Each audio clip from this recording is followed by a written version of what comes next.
And welcome back to episode 13 of the Hit the Showers podcast, presented to you by the Foolproof Entertainment Network. And you should know me by now. I am your host, Clifford Jordan Jennings. As always, with my point man and co-host, Malcolm O for 3 from 3 King. What's going on, everybody? Of course, we got my man, Aaron, in the building. What's poppin'?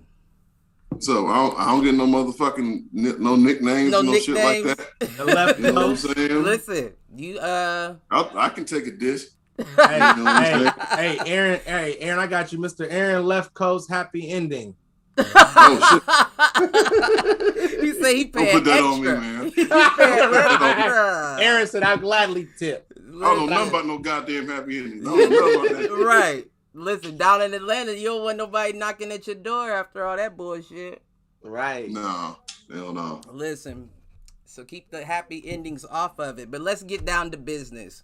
So I'm gonna keep it a buck with y'all. I honestly didn't catch too much from last week. Being last week, I think the furthest back I went was like the 13th, I believe, which was Sunday. Okay. 13th was Friday. Was it? Was it Friday the 13th? No, it's Saturday. Saturday. It was Saturday. But yeah, Okay, I saw Karis LeVert was back. He had his first game back with the Pacers versus Suns. He had a decent game to be expected. Of course, you're not gonna come back like you left. He had 13.7 rebounds, 2 assists, shooting 5 of 14 from the field. But I was glad to see the Ohio boy is back in the building, and of course, he's only gonna get better from there. But what was really impressive was Doug McDermott. I don't know if y'all caught that game. Going down in the DM. Listen, he had 22 points, 4 rebounds, and 2 assists, shooting 9 of 13 from the field. He was lighting it up that night. So Who'd they play? They played the Suns, and they beat them too, 122-111. Okay. So I had Suns number 2 in the West. Right, that's why I had to. I don't think Booker was playing though. I don't think I seen him. I can't remember. It's so far back. That makes a difference. Yeah, it's so far back I can't even remember. Big difference. Right. It's like half the score, nigga. Right. But let's be honest. We're still in mid season, so it's not that those games even really matter. I just wanted to shout out the fact that Karis LeVert is back in the building when it comes to Indiana. So they definitely look better with him, even though he had that, mediocre game. I wouldn't even call it a mediocre game because he's coming back from injury. Comeback game. But not even injury. The man, he had a cancer scare too. Yeah. Oh, really? Yeah, man. Yeah, I didn't know. He had that physically. Say he was glad he got traded because he took physical. Right. I do remember that. It was like Keem went to school with Karis. Mm-hmm. Damn. Yeah, Keem said he know Karis. Mm-hmm. But yeah, he can't. Where's Karis from again? He's here. He went to Bexley. I thought it was Pickerington. No, you're right. It's Pickerington. Yeah, because I know some people that went to school with him too. But yeah. Yeah, but I'm just shout out to the Ohio boy back in the building. I wanted to see him. I wanted to see him a little smoother, but he did look a little anxious out there. I will say that. But once again, bet. First game back, so I'm not taking nothing away from my guy. Another thing that I saw on the 13th, another game where I saw the highlights on this one was the Knicks versus the Thunder, and this answered one of the questions that we had from last week about R.J. Barrett, because he went off 32 points, 5 rebounds, 3 assists in that game with the win over the Thunder, 119-97. He's been playing good lately. He's been playing good ball. That's exactly what I was about to bring up, is that he has been playing good, like to the point that we had only year 2. Right. But we had that conversation last year of out of that big 3 from Duke. It's always going to be Zion. Remember last week it was who's fighting for second? Is it Cam Reddish or RJ? So RJ. Now it's looking like a firm RJ. But one of the second questions off of that conversation was, could one of those lower, than Zion players end up overpassing him? Anthony? Like who? Give me an example. Out of that 3, out of RJ or Cam. No.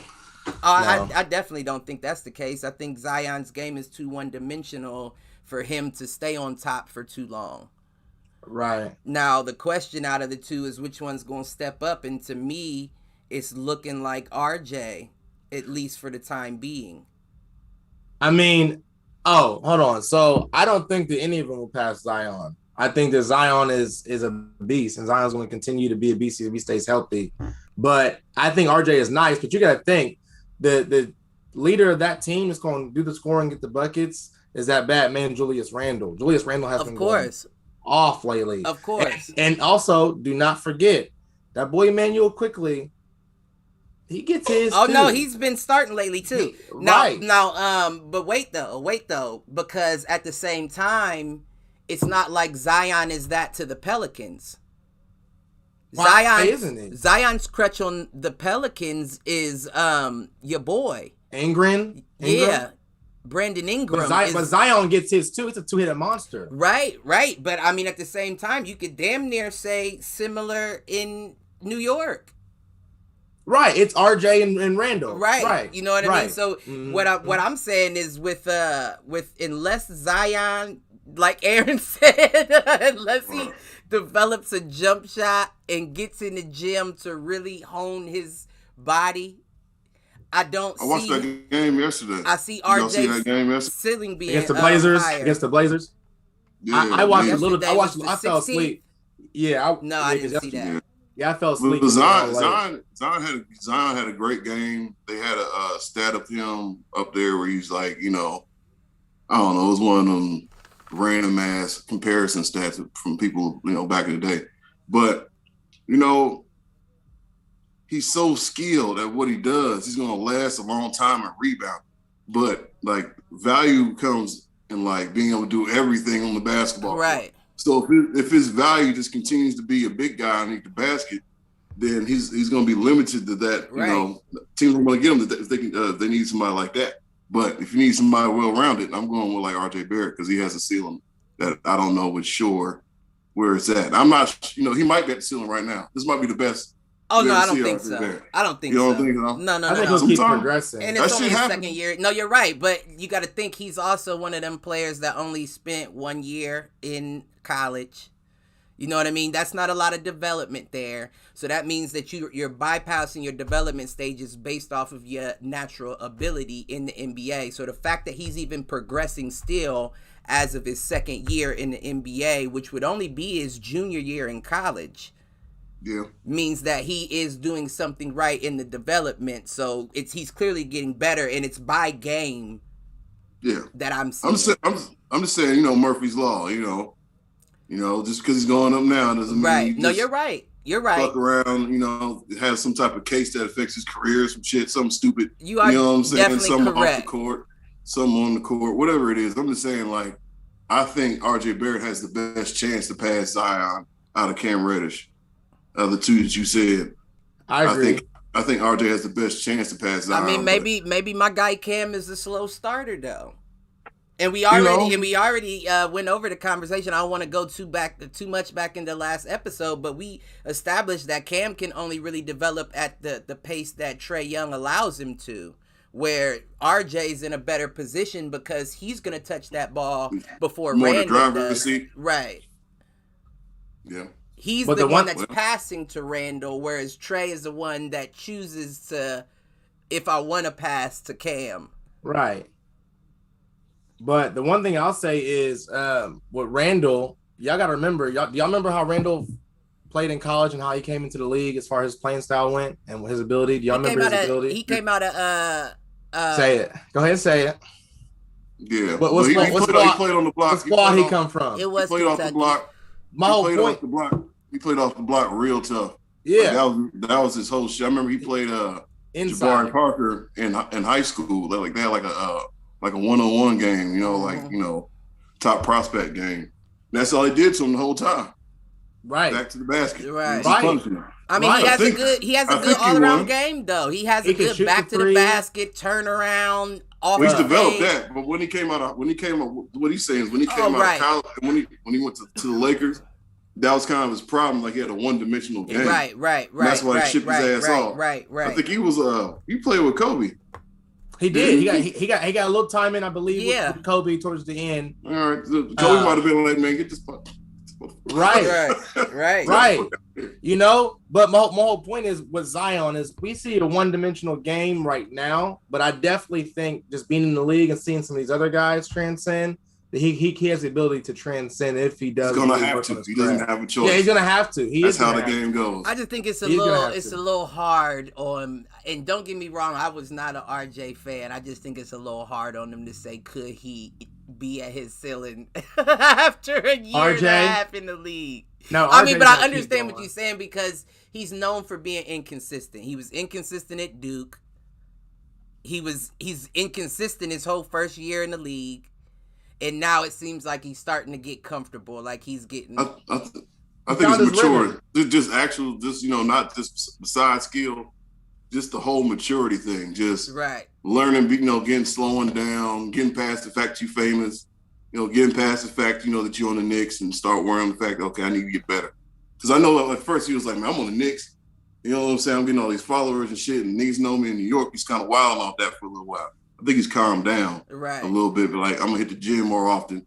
You know what I'm saying? I'm not gonna fuck around with these hoes too much. You know what I'm saying? So I'm gonna get back to, I'm gonna get my jump shot right. You know what I'm saying? Right.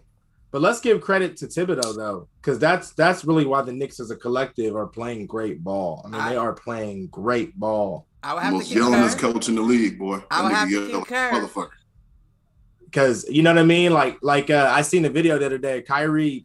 I'm sure we'll probably get to that. I liked that game the other day that they played against the Knicks and the Nets.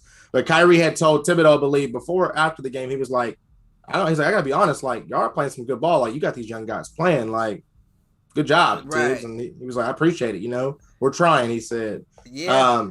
He really came in there, because I'm not gonna lie, like, y'all know let's be real, like, most of these coaches over the past couple of years, different coaches come in there, and it's the same old Knicks. Right. But this year, it's like, okay, like, right? I mean, that's kind of like the Browns. Much changes. There haven't been much changes. Like we respect y'all now. Like you're a respectable team right now. Like y'all not in this stone.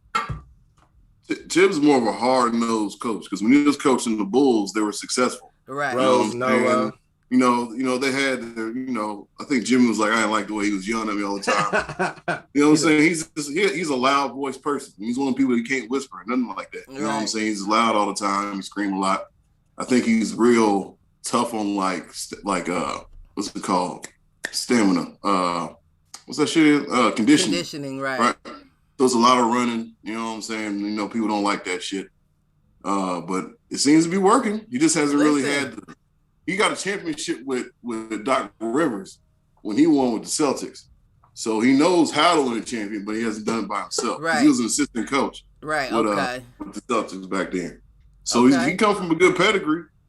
And it's showing on. He's got the Knicks above 500, and people are like, he's the basketball guy. They headed towards the seed in the playoffs. Right. They're championship for New York. And New York going nuts. New York going to trash their city if they even make it to the first round. You hear what I'm saying? Right. Them motherfuckers.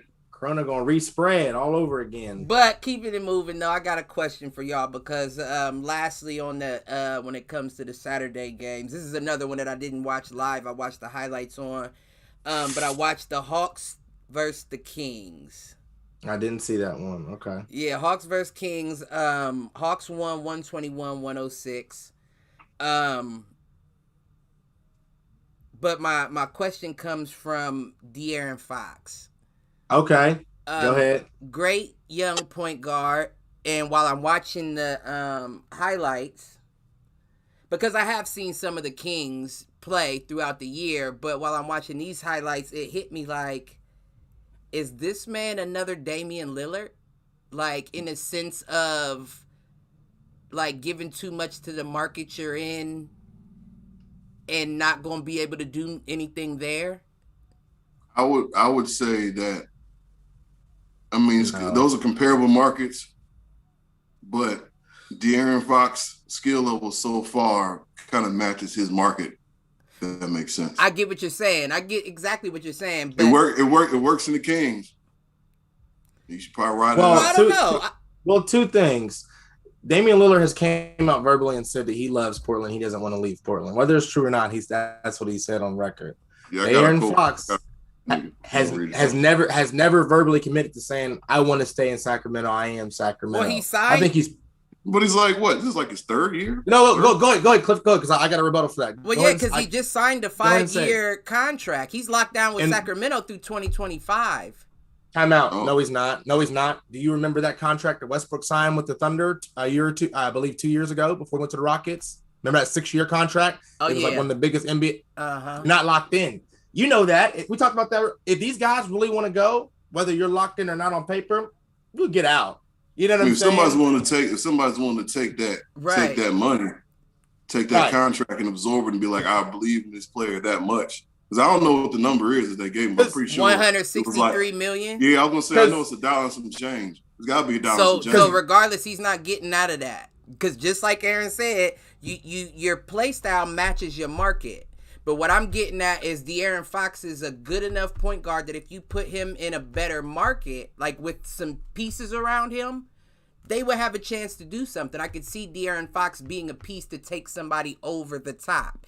But I agree. Currently in Sacramento, you cannot do that. And the only thing that throws me off about the whole deal is because, let's be honest, I don't know if it's Sacramento Kings front office or money from them being a small market, but you got to think they never did nothing with Chris Webber and Vlade Divac and Mike Bibby and Doug Christie. You had a squad.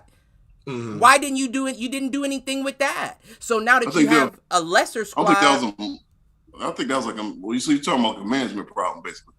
Right. Okay. Like I'm saying, I don't know. In the West. They're also in the West. It'd be different if they were in the East. If they're in the East, they can make some more noise. But they're in the West. In the West, again, we talked about you and I had the stat comparison yesterday. Outside of this, when we looked at the East versus West record right now at the interconference. Well, listen, I don't know because it's funny because this week the East won Jason out Williams too. Damn near every game against the West. The East won out every game against the West damn near this week. Pacers beat the Suns. Knicks beat the Thunder. Hawks beat the Kings. What else? Hold up. What else did I have down here? Those all sound like even matchups. Right. Hornets beat the Kings, yeah. And Devin Booker was out to allegedly. Devin Booker was out. I'm not sure if he was out or not in that game that Aaron was talking about with what'd you say, the Suns and the Pacers. Right. So, but I mean, a win's a win at the end of the day. I mean, because upsets happen still too, so I don't take that away. But yeah, I mean, my whole point is the Kings have just like the Clippers, right? The Clippers have never been. So these are all LA teams as we know, but they've always been back to the Lakers. Is newer though. No, I get what you're trying to say, Cliff. You talking about like because they had a chance to beat the Lakers one year and go win a championship pretty much, and that team that they had was a great team, but that team ended up being disbanded.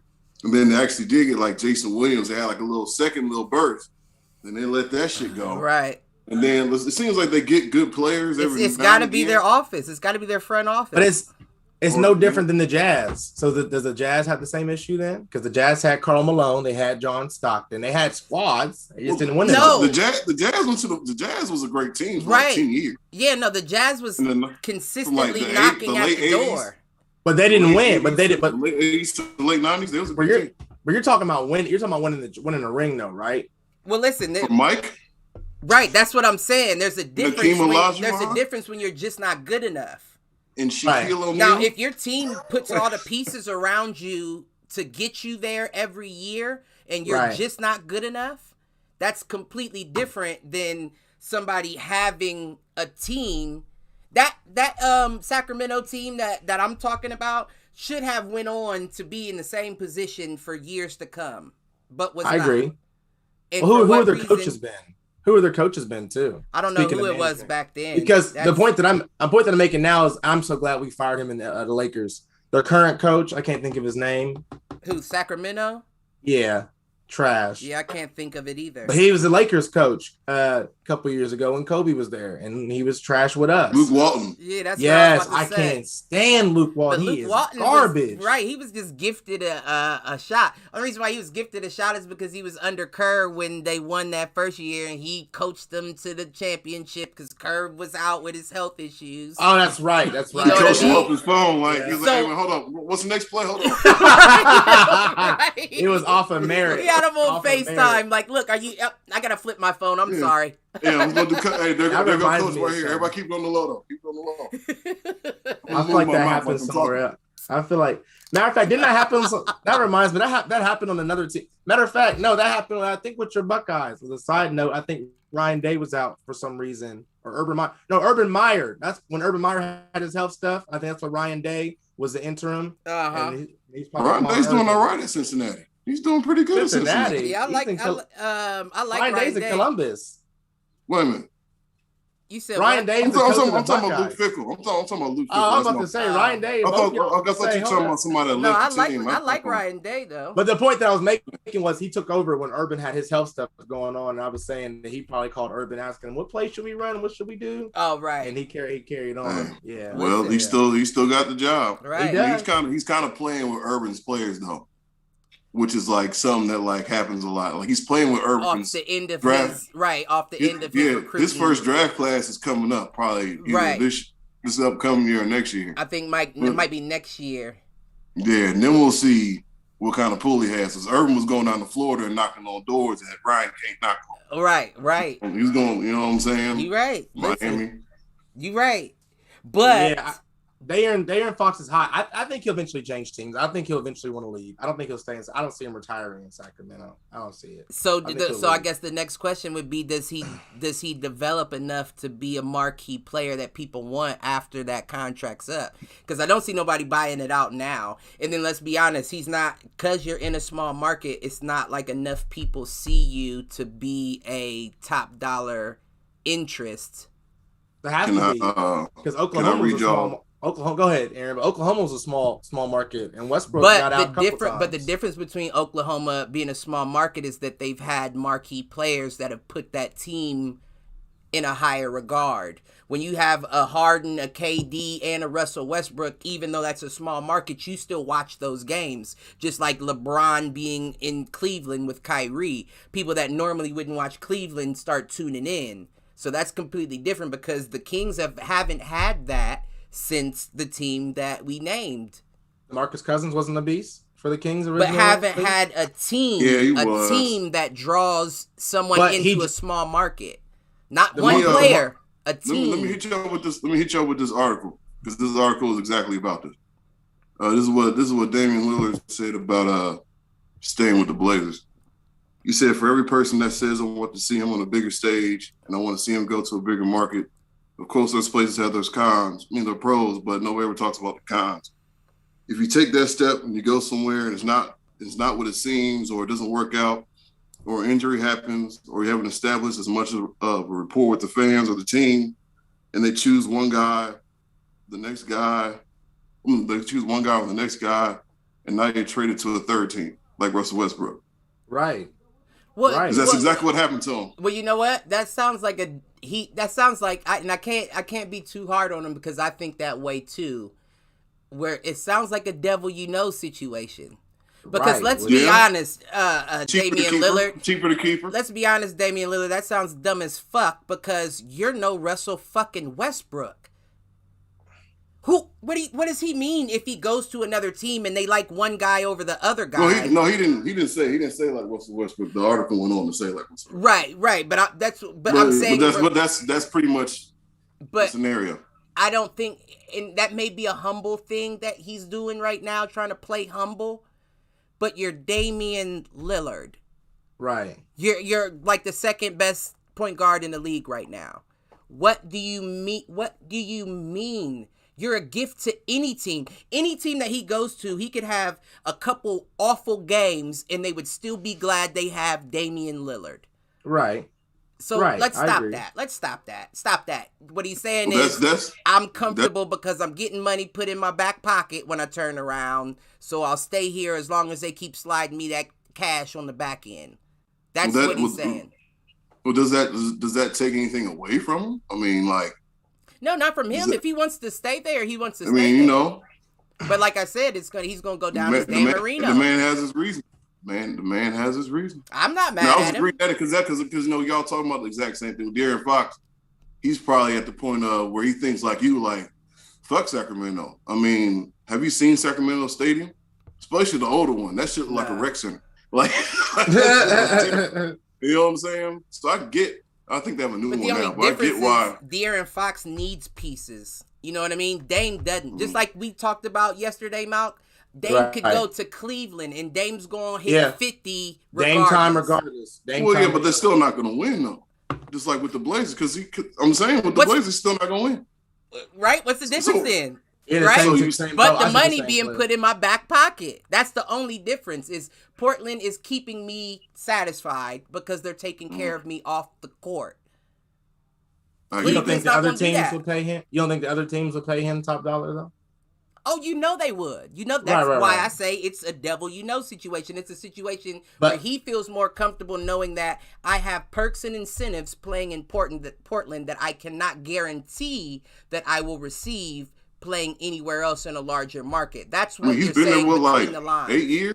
He's been there 8 years? Since he's been in the league. I'm saying, that's 8, 9 years. How long has he been in the league? 8, 9 years? 10 years? It's 9 years. I can double check. I mean, this man probably got full houses and some shit. You know what I'm saying? He got restaurants and shit and bars and shit. He got camps and shit and got school programs in the city. No, guard. I got her. I was about to say. British. If Siri said point guard, I was about to digitally. How long you been in the league? How long she say? Let's see. Can't ask her nothing. So he entered the league in 2012. So yeah. So he's been in 9 years. Ninth season. Mm-hmm. Yep. 2012. I'm watching this Hulu commercial right now. Hulu ain't just like I see it. Yeah, I see it. I see it. And you know what? You know what? Behind the scenes though, too, Cliff and Aaron, like we don't know. Like he's a married man with 3 kids now. He just had twins. He's like comfortable. So we don't know what his wife's saying. His wife could be like, we're comfortable. Kids in I'm school. comfortable. We're kids. Yeah, I'm not trying to leave. Kids in these schools. We want right. I'm not trying. I like these white people. Listen, and I don't mean to sound crazy, But here we go. Right, but I mean, if I'm Damian Lillard and I'm playing basketball, regardless, if I get a better opportunity, we're out of here. Right. You feel what I'm saying? Right. Either we're out of here or we do it like a lot of players in the NBA do, is where when I'm in the season I have another home here. Right, like LeBron. Like you can stay here. All the way around too. You can stay here. Be all the way around. Because my whole thing is, if be trying to leave Portland, Dame's just not gonna get one in Portland. That's a fact. That's factual.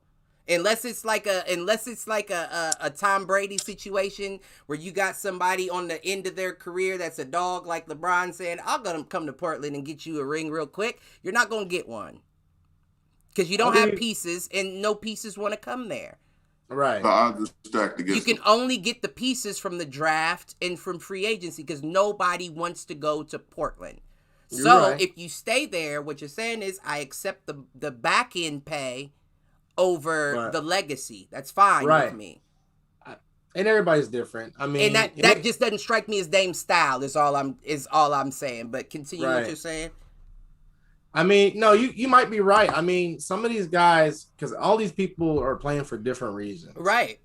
Some want to win a ring. Some want to break stats. Some just want to play. Some don't even want to be in the game. Sit me on the bench and let me collect my $75,000.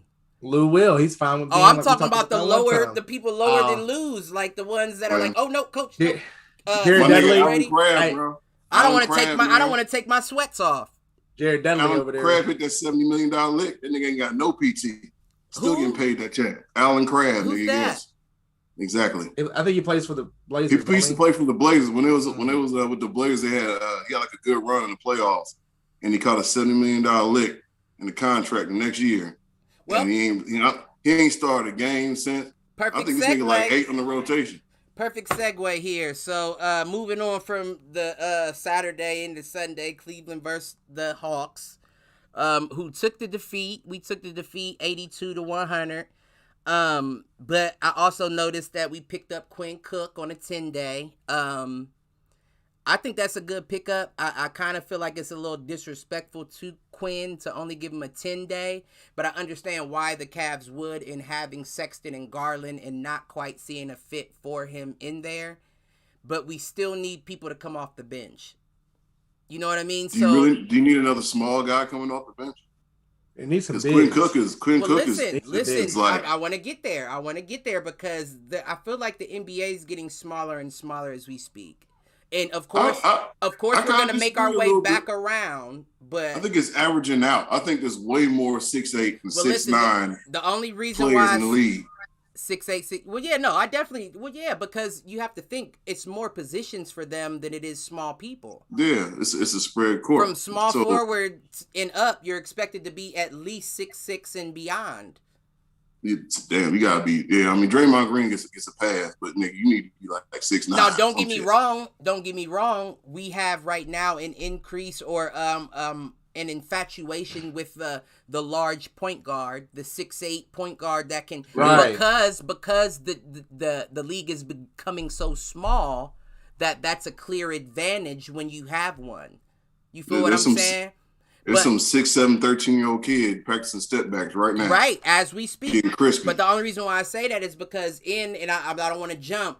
This is just my point. But in that Jazz Celtics game that took place, you saw a couple lineups where the Celtics put Kemba Walker and Peyton Pritchard out at the same time.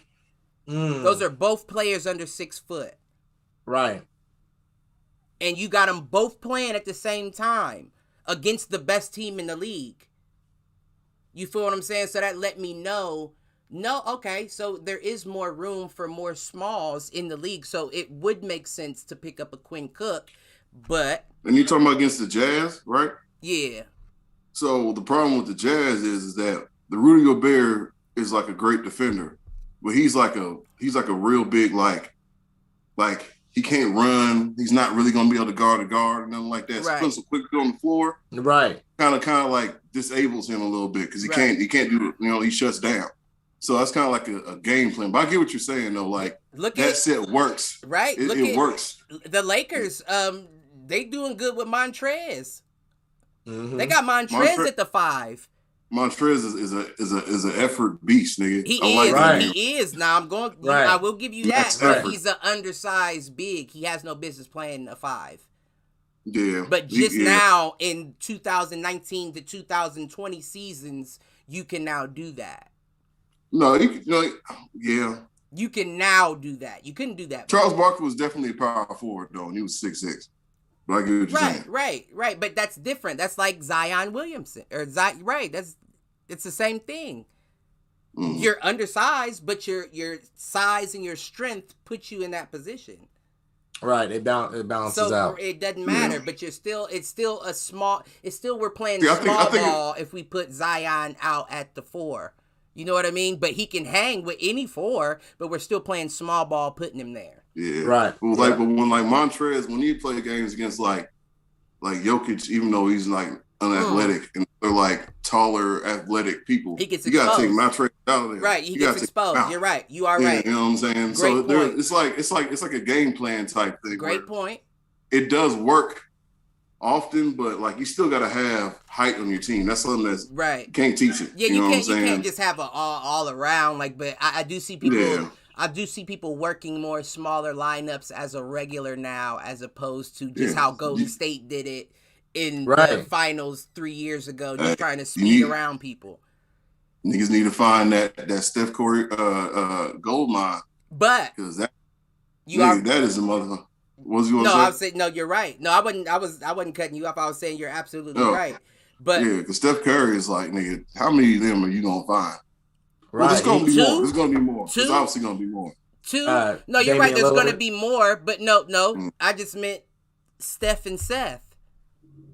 2. You're only gonna find 2 shooters like that, and that's Steph and Seth. Even Damian's a better shooter than Seth. No. Let's pull up the stat line. No. Damian's a better shooter than Seth. No. Now there's a difference though, because Dame also has a starting role with the role where he's highly relied upon. But I've also seen Steph go 3 for 12 in the first quarter until he caught up his rhythm and started getting his points. Hey, Damian Lillard scored 50 points last night. Yeah, on 20 shots. Right. I was trying to do the math.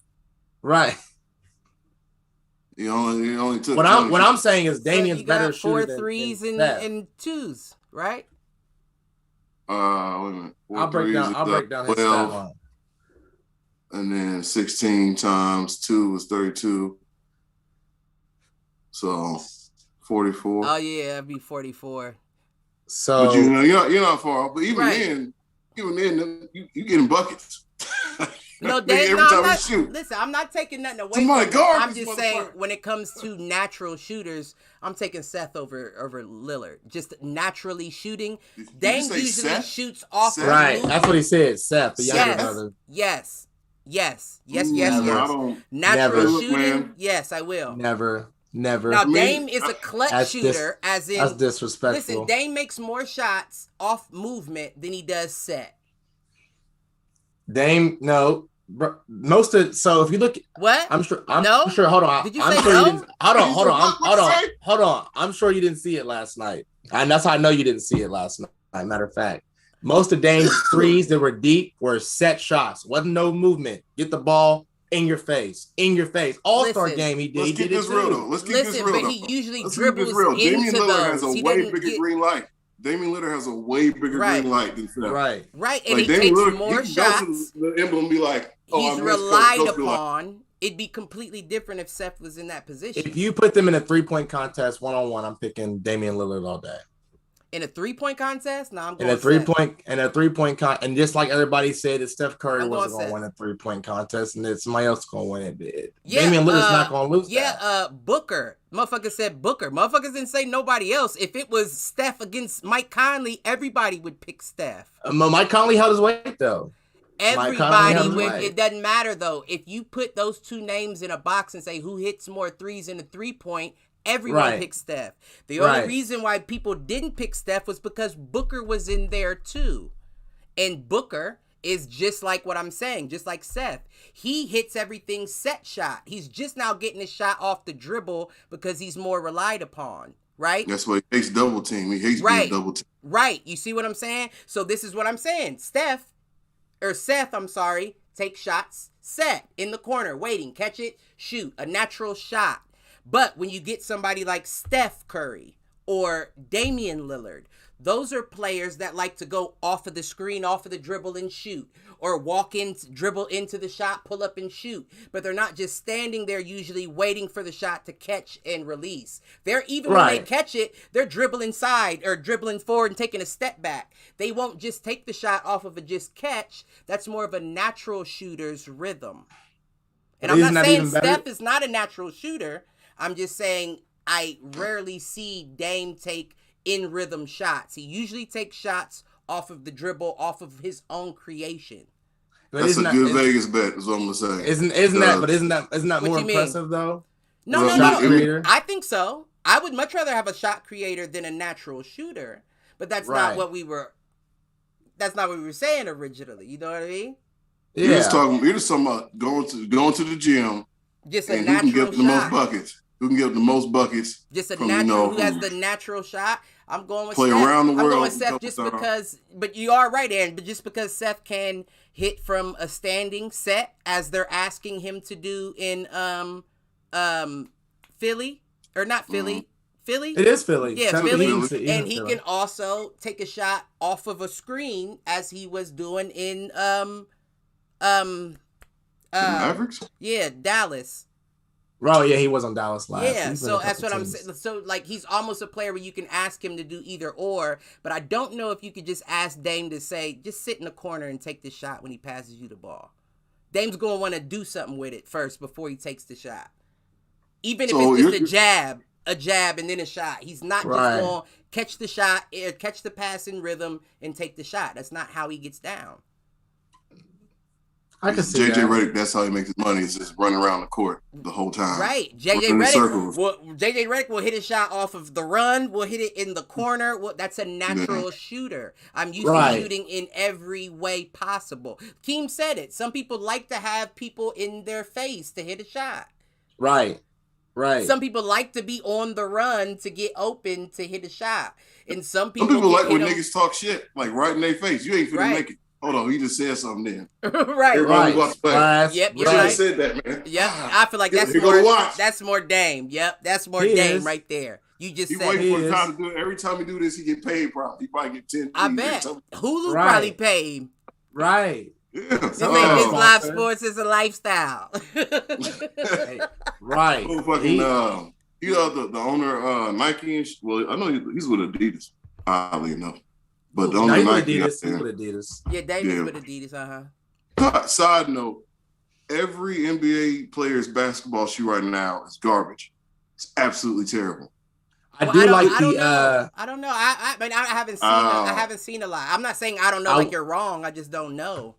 Yeah, that's the problem. You don't know. And you watch so much basketball. And the shoes don't matter no more. Niggas is out there wearing buddies. People don't care. Be right. That might be right. Wearing team Nikes and shit, which is cool. I'm just saying.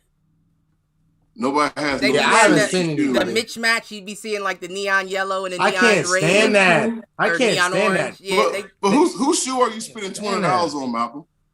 Whose shoe you spending $200 on? Nobody's now. Right, nobody's now. Yeah. But you go get some J's. Yeah. Nigga ain't some retros or something. That's just a side note. I just bring that up. I agree. I agree. I don't know where the KDs fell off. Let's keep where do you think? How can I phrase this question? Well, you know what though? Let me stop because I think that just may be our getting older. You know what I mean? Because styles change as it goes around. Now you know what though, but you don't see kids rocking LeBrons. What? I'm sorry, not the new ones, not the new ones. Hey, LeBron does have a pair of new ones that are cold. I just seen that finish line the other day. I thought you gonna buy them, Malcolm? His shoe is so skinny for my foot, man. I got like 3 or 4 LeBrons and they're all Nikes, skinny. All Nikes they're narrow. All Nikes even KD. All of them. I don't like not the Forces, not the Maxes, not the old school Nikes, not the Cortezes, not the name of old school Nikes. They're all Air Maxes. I said the Maxes. Oh yeah, okay. Name a Nike that was narrow back in the day. That's how I found out my foot was another size, because like I kept buying size 13 and shit. And it wouldn't fit. I'm like, why does my foot keep hurting? Right. Listen. You know what I'm saying? I found that out. It wasn't like I was a kid. I was like 26. You know what I'm saying? Like, damn, these motherfuckers getting small, motherfucker.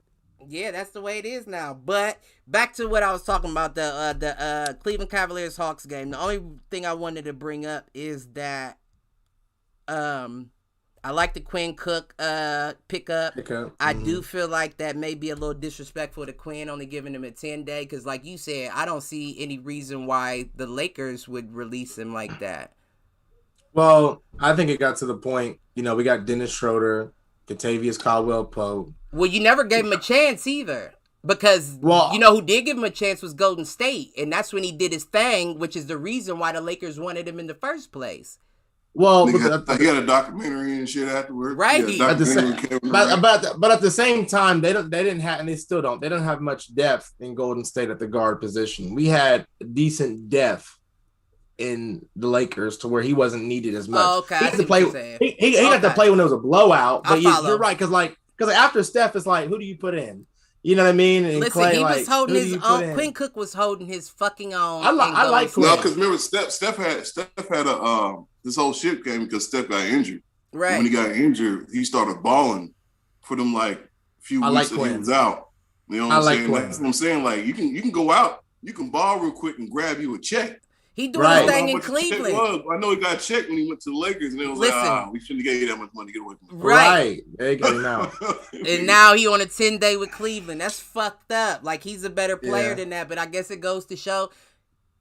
I'll save it for post, but I guess it goes to show how easy it is to just fall off. You know what I mean? And it's not even up to you.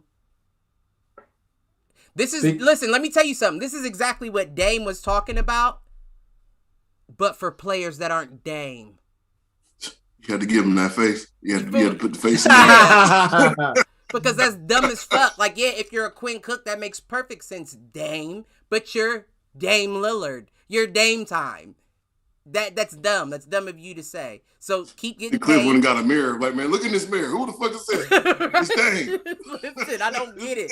But beyond that, I will say that just looking at Cleveland, I know it was a loss, 18-point loss. But I will say Darius Garland is getting comfortable. He's getting comfortable passing. You believe the in ball that kid, more. man. I do. I think that I think that his ceiling is a lot higher than people think. Once he gains his confidence, he's going to be a Trae Young, Steph Curry type player. Because he already has the stroke. He won't shoot it, though. He won't shoot. It's not that he misses shots. He won't shoot. So he has confidence problems? That's clearly what it is. He has no aggression. Like, he's starting to drive more now because of Colin Sexton. I'm sure they've worked together, and he's been like, well, look, just look for this lane and do this. But as far Colin as might be like, don't shoot that shit past me. Oh. It could be, too. Even Colin's hitting more threes than he is. And we know that Darius is the better three-point shooter. So why aren't you taking the threes?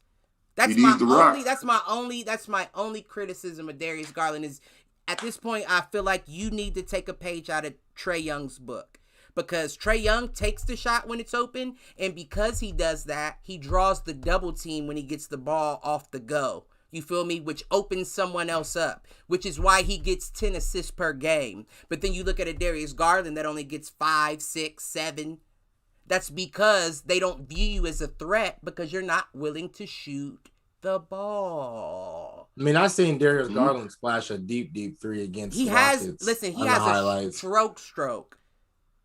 I like him better than Sexton.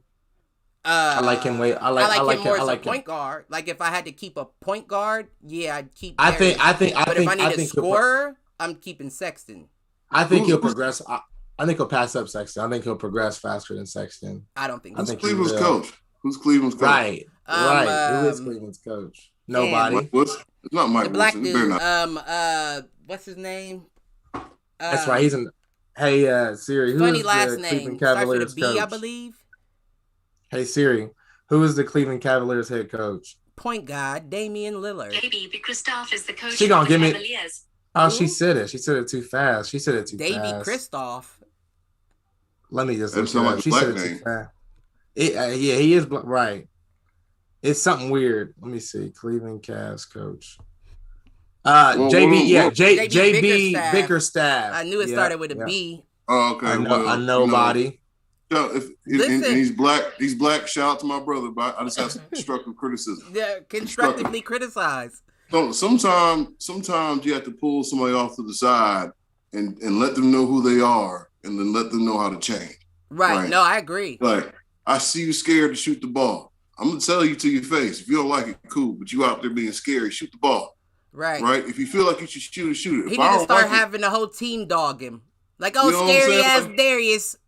Right. Ain't shoot. There's I wouldn't say pick on him too much, but like give him to the point where it's like He a sophomore, pick on him. I'm finna go ahead and shoot it. Then you didn't shoot it. We fucking tell you to shoot shit. Right. I mean, I got like 26 points last game because you shot it. Right. You dumbass. That's the only issue I have with Darius. He won't shoot the ball. He'll drive before he shoots, and he has a better chance shooting. I think if Darius Garland and the Cavs had a coach like Thibodeau, I think what Thibodeau's doing for the Knicks, he could have done for the Cavs if they had somebody like him. Yeah, no, I can see they have potential in shape because they have the potential. I mean, look what he did with. But again, you also got to look at it like this. We talked about it when we talked about LeBron and having high value players being GMs. Right. Being a Thibodeau, you have more of a chance to fuck up than you do being a JB Bickerstaff. So being I don't know. You kind of got to be a little more conservative being a JB Bickerstaff. You can't just send him out there to just do all kinds of shit and get slaughtered. Because then they're going to be like, well, wait a minute, JB. Well, I have some bad news for you, because if that's the case, you send him out there to get slaughtered anyway. Well, listen, this is why I brought up this game. Well, also because we're going through the natural progression of the week, but Colin Sexton was just reported to have been liking a tweet that was reported. Somebody put up a tweet saying Kevin Love stole $120 million from Cleveland, and Colin Sexton liked it. And as everybody who has listened to these shows know, I've been saying that since the beginning. When they first signed him to that deal, I was so appalled. First of all, it was something I had never heard of, like a 6-year deal, and I was like, I've never heard anything more than 5. What the fuck is he doing with 6 years? If you have more than one girl around and you start losing one, you start losing 2, you start losing 3, you get to that one, like, look, I ain't losing you, I'm gonna go all out. You ain't going nowhere. You know what the difference is, though? Like, we lost LeBron, we lost them, we need to keep somebody to keep the fans interested. Let's keep NBA champion Kevin Love. Let me shut that down. Let me shut that analogy down real quick. Because out of 365 days in the year, if I'm paying my girl to stay around for $6 million at the price I'm paying Kevin Love, you better fuck me more than 72 times a year. Was that your contract?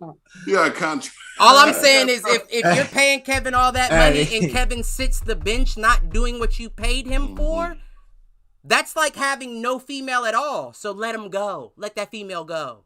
Yeah, I get what you're saying. What I'm trying to say is, like, this is the insecure person, because we're not gonna go far on that. What I'm trying to say is that when you're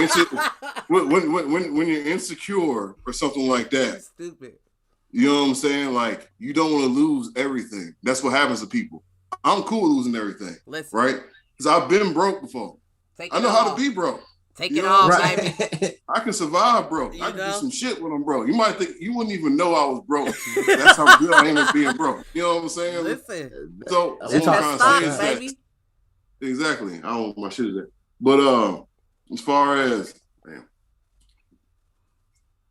all I'm getting at is that some people don't want to lose everything. They're not willing to rebuild from scratch. Let's keep Kevin Love, and maybe Kevin Love, for some strange reason, can attract somebody else to come here, which didn't happen. But you know what's crazy? You know what's crazy though is that just to keep it on the analogy that we've been on, is Cleveland Love is used to not getting females. You feel what I'm saying? Love.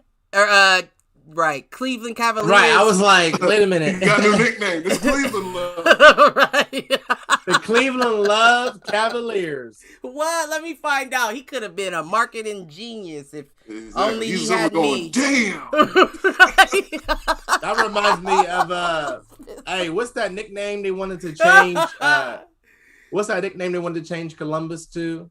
Wasn't there a nickname at the petition they started? They wanted to change. I think it was Columbus. Oh, it was like some crazy shit. Let's get off. Right. Let's get off. Columbus Love. Where were we even at off of that? Kevin Love. About Kevin Love? Oh yeah, not one to risk it Cleveland all. is known for not getting bitches. You feel what I'm saying? Cleveland doesn't get nothing. So if you're already known, Cleveland get you no bitches. Right. So if you're already known to not have them, and then one day you get a Gucci belt in LeBron James and start getting a few that you didn't have before, and then you lose that Gucci belt, nobody's surprised you're back to not getting hoes. You feel what I'm saying? Right, so who cares if you let him go? That would have. That's where the insecurity comes in. That's where the insecurity comes in. It's crazy. There's somebody insecure in Cleveland that they can't just be like, look, let's go back to the bottom where we're used to being at. Let's find what's down there and build something up. You know it's a problem when the guy, and don't get me wrong, that is the young bull, but when the guy that's only been there for you're a hater, but the guy that's only been there for 2.5 years notices, I'm carrying all the work and you're just sitting here collecting money and I'm getting like 5 times less than you? Oh yeah, I'm about to start liking tweets. I won't be surprised if Colin Sexton doesn't start initiating the tweets by next week. Like, get Kevin Love the fuck out of Cleveland. No, he already been bumping into him in the locker room, walking to his shit. Oh, has he? Walking mad close to this nigga. He should. You know what I'm saying? Knock something off his locker, some shit like that on accident. On my bad. That wasn't on my bad. She did that shit on purpose. He should. Get him out of there. Get him out of there. Quit. He better quit for Kevin getting upset and swing on him. And do what? Kevin ain't gonna do shit. Knock him the hell out. Kevin a flop and fake a shoulder injury is what he'll do. Kevin's body has broken down, bro. He might not even have a right on. And how could it be? And that's what. And listen, you know what? To shit on your point, Aaron. Mm-hmm. If Zion would the game you're asking Zion Williamson to play is Kevin Love. No, it is. The game I'm asking him to play is like Zach Randolph. Kevin Be Love. a bully. Zach Randolph. Kevin Love used to get 20 rebounds per game.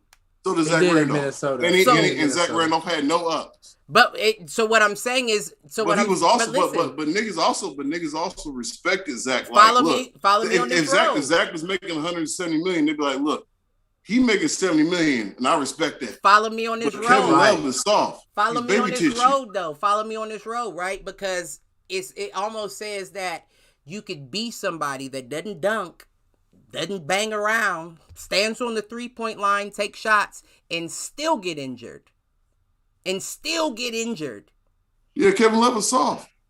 But that's what his whole career, he's gotten injured and he's never been a Zion Williamson, right?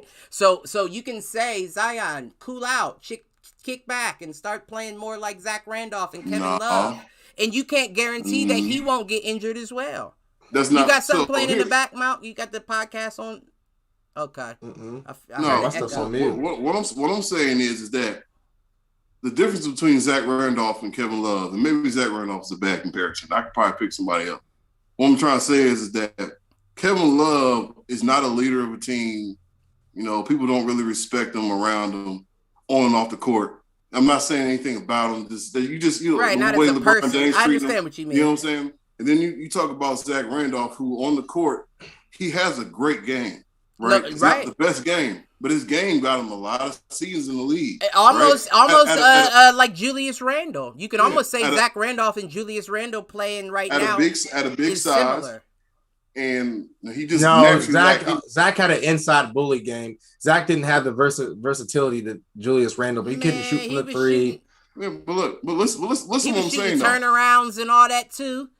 He wasn't shooting from the three. He hit a couple from the corner, not like from like back, like top of the key, but Julius is shooting from the top of the key, and Julius will close out a game. But Zach was not the closer. All right, it's two different generations. Right, it's two different generations. Right. What I'm trying to say is that when it comes to Zach Randolph in the locker room, nigga, you're not finna talk about my money. Zach was a thug. Zach let you know. I remember. So what I'm trying to say is like the difference is like Zach can go in the locker room and get shit straight. Like, look, whether I'm making this money or not, you're gonna get paid someday. Right. So let me get mine and let me rock how I rock. But we're gonna try to do this. If it doesn't work out, don't. But don't be online saying shit like that. Kevin Love has no pull like that. But listen, Zach wouldn't have done that though. Zach wouldn't have done that. Zach wouldn't have. Listen, we just talked about it. I think it was 3 basketball episodes ago where I said Kevin Love has been in Cleveland for how many years and he's only played how many games? Not enough. Kevin Love been going through Zach's stuff. not doing that. I agree. Zach's not doing that. So as a player, you have the respect to be able to say something like that. If Kevin Love was to say something like that to me as another NBA player, I might smack the shit out of you because I'm risking injury. I'm risking injury right now trying to pull this team up while you're getting paid to sit on the bench. I'll smack the fuck out of you if you say something about my tweet. You feel like Kevin paid his dues? No, in the league? He didn't pay him. He didn't pay him with the Timberwolves. That's what I'm trying to say. Like that's what I'm trying to hit. His whole track record leads him to a place where he'll never have respect because you were always injured. You never did. Like what I'm trying to say is if he was the person that took the Timberwolves to a championship, he would have some type of pedestal to stand on a little bit. But your only chip came off the back of LeBron and Kyrie, and he barely played that year, my nigga. You know what I'm trying to say? And how many before that did you miss? You missed hella games before that with that fake ass. I got my shoulder dislocated by Kelly Olynyk. First off, Kelly Olynyk dislocates a baby shoulder. That baby was soft. Damn, you have no love. Right. Like 100 though. Kelly Olynyk is not a tough guy, and he didn't even yank his arm. He was just holding him. And Kevin Love's can't play for another year and a half. There's a lot of people like that in sports. There's a lot of I people need 2 surgeries. So Colin Sexton should get in his ass. I feel like he should because he deserves to because he's actually put the team on his back, whereas Kevin Love's just sat on the bench the whole time rooting for him when he hits a 3. I've never disagreed with you on that. I'm just describing the type of player that Kevin Love was supposed to be for the Cavaliers that they thought they were having with Kevin Love. Right. That's not what y'all were getting. You know what's funny though? You know what's funny? Y'all got 2-ply toilet paper right there. Nigga. Right. You're right. You're right. And you know what's funny about that is when he came out of Louisville, same year Derrick Rose came out and went to Chicago. Because remember, they played that same night. Matter of fact, that we watched both games when I was in Atlanta that time. The first time after I went down when I was still on the crutches. When I rode with you and your boy back from my mom, you picked me up from my mom's on like Christmas or something. Oh yeah, that wasn't even my boy. That was Q's boy. Oh, remember because he knew Shorty. Remember Shorty back in the day? We had a hitchhiker in the back with bags to the ceiling. He had on a shirt with like RP Shorty and shit. I do remember that. Yeah, that shit was crazy. I do remember that. But yeah, remember we watched the game. Me, you, and Turk and Dre watched the game that night. It was with Derrick Rose in Memphis, and Kevin Love played after them or before them. Either or. But they were showing the highlights of him warming up, shooting across the court. But my whole thing is, your game changed from Louisville to the Timberwolves. You feel what I'm saying? Like, you didn't have the same game that you had in college as you came out with in the Timberwolves. And then the only reason why LeBron wanted you in the first place was because of what you did in the Timberwolves, and you came to Cleveland and did not do that. So what I'm getting at is you don't even know yourself. You don't even have a firm understanding of yourself as a player. Yeah, well, y'all got him. That's what I'm trying to say. I was furious when he picked him as the 3. You could have picked anybody, and you picked Kevin Love as the 3. He could have picked anybody. Right. I'm sure he called somebody, and they was like, "Well, yeah, I'm sure it's Cleveland. You know, it's Cleveland. You want to come to Cleveland? It's a hard sell. It's a hard sell. But Kevin Love, that's the only one. Kevin Love was in Minnesota. He was like, I would love to come to Cleveland. He could have got Chris Bosh. I think Chris Bosh had the heart problem. Remember, he couldn't play. He did. But then he came back, didn't he? He came back after that. Nah, I don't think he tried to. He retired the Heat. He retired with the Heat. I think he tried to come back though, and then he might have, but it wasn't the right move. Well, y'all had Deladova, y'all had Dwayne Wade, but beyond that, they had Dwayne Wade for like half a season. Yeah, Dwayne Wade. Listen, Dwayne he wasn't even playing. That nigga, he told me when I was at Cleveland, I was kicking. Speaking of Dwayne fucking Wade, let's transition. We'll move to the 14th. Let's move to that Heat Magic. 102-97 win. Heat over the Magics. I want to first talk about. Well, first off, the first thing I have to say is Tyler Hero and Duncan Robinson are the exact same person. No, that's what I want to say. Tyler Hero been balling lately, but they're the exact same person. Tyler Hero. You know what their duo should be? You know what their duo name should be? Copy and paste. Right. Copy and paste, nigga. They're like the Morris twins. Duncan Robinson is a spot up shooter, hit it here and there. Listen, they're the same. Tyler Hero can move. Tyler Hero's way more athletic. I'm not saying that Tyler Hero's not better. They have different personalities. What do you? So when you say they're the same person, when you say they're the same person, I mean it exactly. I mean it like even when they're playing, you can't tell who's who unless you see the number on their back or you see Tyler Hero drive to the that's ignorant. The hoop. If the white boy drives, then you know it's Tyler Hero. Or if you see the number on their back. That's Malcolm trying to tell you all. That's right. Because listen, the moment I see them on the court, I automatically know who's. No, I believe. I know they have the same haircut. They have everything. Yes, Tyler Hero has the Tom Brady fresh white boy cut. Duncan Robinson has the I'm going to Catholic school cut. Tyler haircut. Right. No. Tyler, you went to Indiana. That's why you know the difference between Tyler Hero. Right. Listen.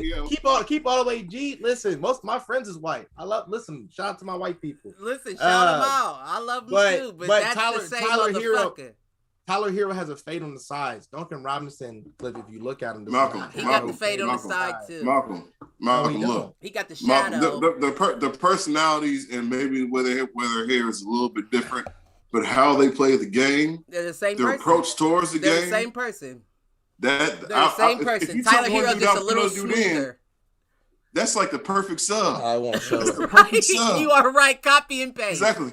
I need more time for this dude, but you tired. Put this mother. Yeah, he's the same person. Do exactly what he was just doing. They look nothing alike. They look nothing alike. But I'm talking about playing alike though. I'm not saying face. I don't even know what Duncan Robinson looks like. But looking at them from the court, from that broadcast view, I can't tell who's who. Like he on a pharmacy. I can't tell who's who unless I see the back of their jersey or one of them cuts to the hoop. If he cuts, I know it's Hero. Duncan's not going to cut. Right. But if they're shooting, I don't know who hit it until they shoot say a little bit similar. Everything is the same. They're the same person. They're the same fucking person is what I'm saying. Where are they from? I don't know. Tyler Hero came from UK. Tyler Hero came from UK. And Duncan Robinson. United Kingdom? Duncan Robinson, Kentucky. No, he's. That's right. Duncan Robinson came from Michigan. That's right. I remember him at Michigan. Yeah, that's right. But where were they born? Right. That's what he was saying. Oh, Duncan Robinson's from Maine. Makes sense. He's from Maine. Makes sense. And Tyler Hero raps. I know he's from let him be from Philly. He's from Wisconsin. No, Tyler Hero's from Wisconsin. Same person, same motherfucker. Same person. He's from Milwaukee. Okay, that's a little different. They both right next door to Canada. That's a little different. Right next door to Canada. They from Milwaukee. They're from Milwaukee. Listen, that's the only place in Wisconsin they got some cred. Oh shit. Okay. Well, you're right. I was about to say, okay, cuckoo cow. That's why Travis Kelce. Is that where he from too? Yeah. He from Milwaukee? He from Cleveland, like the hood Cleveland. Oh, you said Travis Kelce's from Travis Cleveland. Kelce? Yeah, I didn't know he's that. from Cleveland. And he's from Westlake, Ohio. Yeah, okay.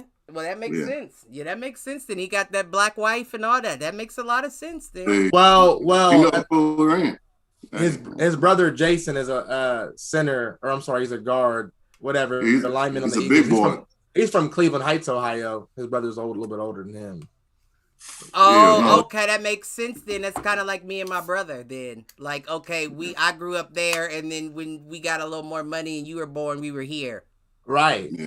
Right. You know how it goes. Yeah, that's exactly what that is. Not my little brother Chris. A bad boy too. You mean my mom's son? Yeah, not. Yep. Dominic. Look. He don't even get a name. It's Chris, and then my mom's son. Well, I wouldn't. I don't. I know what you meant. The only reason why I said Chris's name because Chris has been on here, and I know Dominic doesn't care, but no, shout. That's why. Listen, he was a dog. Ass, man. He did his thing on the field. I ain't seen that nigga since he was like 4, 5. I might have to. You be on the subject. You'd be surprised to see him now, but yeah, they're the same player. That's what I first want to say. Right. Secondly, I want to talk about your fuck ass uncle. Who? Dwayne Wade. My uncle, yeah, that's your people's right there. Look like you could be related to him. That's Uncle 0 for 3 from 3. Listen, that's Mr. 3 for 3 on the championship. Well, not 3 for 3, but 3 for 4. Man, that's Gabrielle Union, man. Gabrielle Union. Yeah, she messed him up. Dwayne Wade. She messed him up. And just she got him acting. I'm not saying he was vastly different before then, but like he was though. You can tell when like an Erykah Badu. That's what I was just. Oh nigga. I was just about to say that. I was just about to say Erykah Badu. You get a hold of a nigga. Hey, look, we all seen the video where she stripped naked and walked down the street. Oh my God, man. Cakes. Speaking of cakes, and she was like 40 days. Birthday. Exactly. And she was like 40 something then. So imagine what she was doing to niggas in the 90s. Oh my God, she was like Medusa. Man, all her songs. She'll turn your below waist to stone. Yeah. But that's what I'm trying to say. Like sometimes, like Dwayne Wade was in like the Shaq part of his career where he was like with the Celtics and shit, and when he was with Cleveland, right? In the twilight of his career, I'm just out here trying to make a check. I'm not really going to practice. Coach be talking to me and shit. I'm like, man, look, I'm 35 years old. Finna retire in like 2 years. Well, Mom, shut the fuck up. Tell me exactly what your uncle said. When? About Jimmy. Oh, he said Jimmy definitely should be in the running for MVP soon. That's what he claimed. I pick Chris over Jimmy all day. Chris Paul over Jimmy all day. It's Chris Paul. Wait. For MVP? MVP. We're talking about MVP the season? Yeah. I'm picking Chris Paul over Jimmy Butler all day. Either or is insane to me. What are we talking about? No, I get that, but I thought you were saying like that was like an argument. Like no. I'm just saying clearly Dwayne Wade has let that hair dye get to his head. Clearly. Because if you think that Jimmy Butler, you can make an argument he's close to not being on the reserve team of the All-Star. So how the fuck is he an MVP? I disagree there. I think he should have been. I said a couple episodes ago he should have been. He'd have been a guaranteed reserve. He'd have been a guaranteed reserve. I've been looking at Dwayne Wade's eyes during them shits. Dwayne Wade eyes. He's in a falling place. He's high. He's in a sunken motherfucker. Look like the next time y'all watch him on that TNT shit, because they're gonna have him there because Charles Barkley and them gonna do March Madness, I think. So when he on there, look at this nigga in the eyes. This nigga been blowing something, smoking something. You know what I'm saying? Listen, like he been doing something. I wouldn't be shocked. But I would do it too.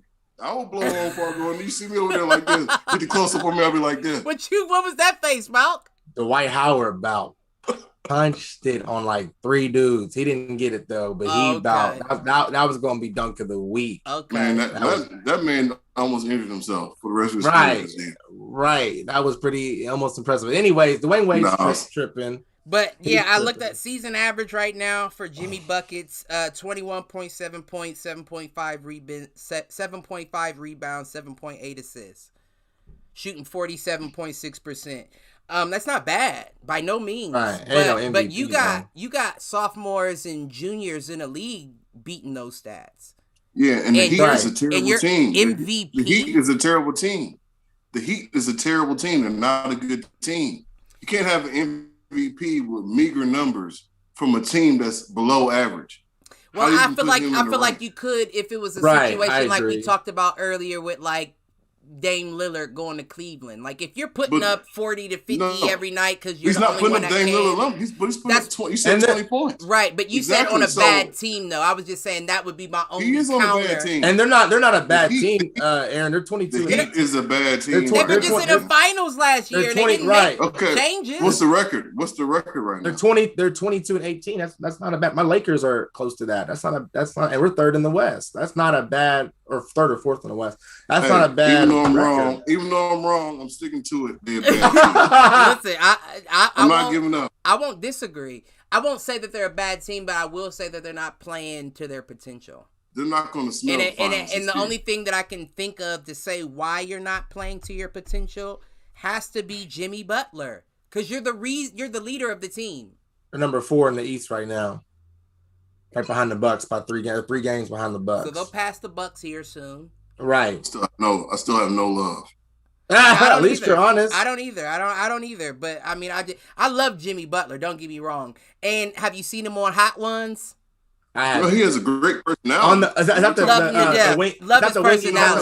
Wayne show? Hey, I like that show. I haven't seen him on it. Yeah, you should look him up. Okay. There's a lot of rappers that I like as a person. Right. But I don't like your music. Right. Touche. You know what I'm saying? Touche. And it's not even that I would say that I don't like Jimmy's game. It's just I don't, like we talked about a couple episodes ago, I don't see the killer. I don't see the killer instinct in him like the Kobe or Jordan, like everybody was trying to say he's That's the money talking about going in that back pocket. That's that Miami bread. I don't see it either. Absolutely correct. I see him turning on and off. I don't see it. He was homeless when he was coming up. He was homeless. You are absolutely correct. The only difference is Jimmy Buckets has a better chance of winning a chip, even though he's getting paid that back pocket bread, as opposed to Dame Lillard. And Dame is better. He's in Miami. Let's not get it twisted. And Dame Miami is better. And in Portland, my hand is touching the ground. So you got Miami up here, and then Portland is on the ground. Like y'all both getting incentives. That's what I'm saying. Why wouldn't Lillard be like, let me go to Miami then? Because you're still going to get those incentives.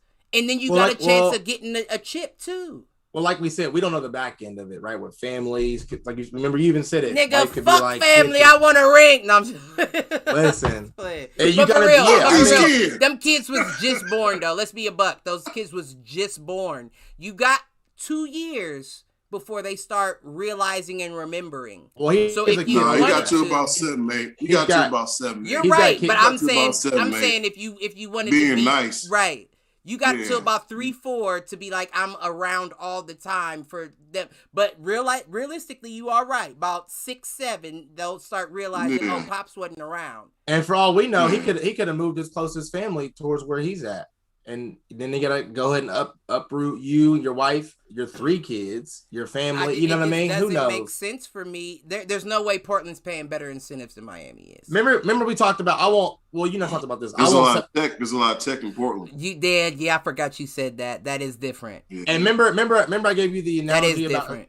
Remember, Cliff, I gave you the analogy yesterday about a certain situation with someone where it's like high school, like they're the jock of their town and their place, and they don't want to leave that area, right? Because I think that could be it too. Like, I'm the man here; they love me here. You still like pull up to the high school in a Mustang? He's Dame Lillard. They would do that anywhere he went.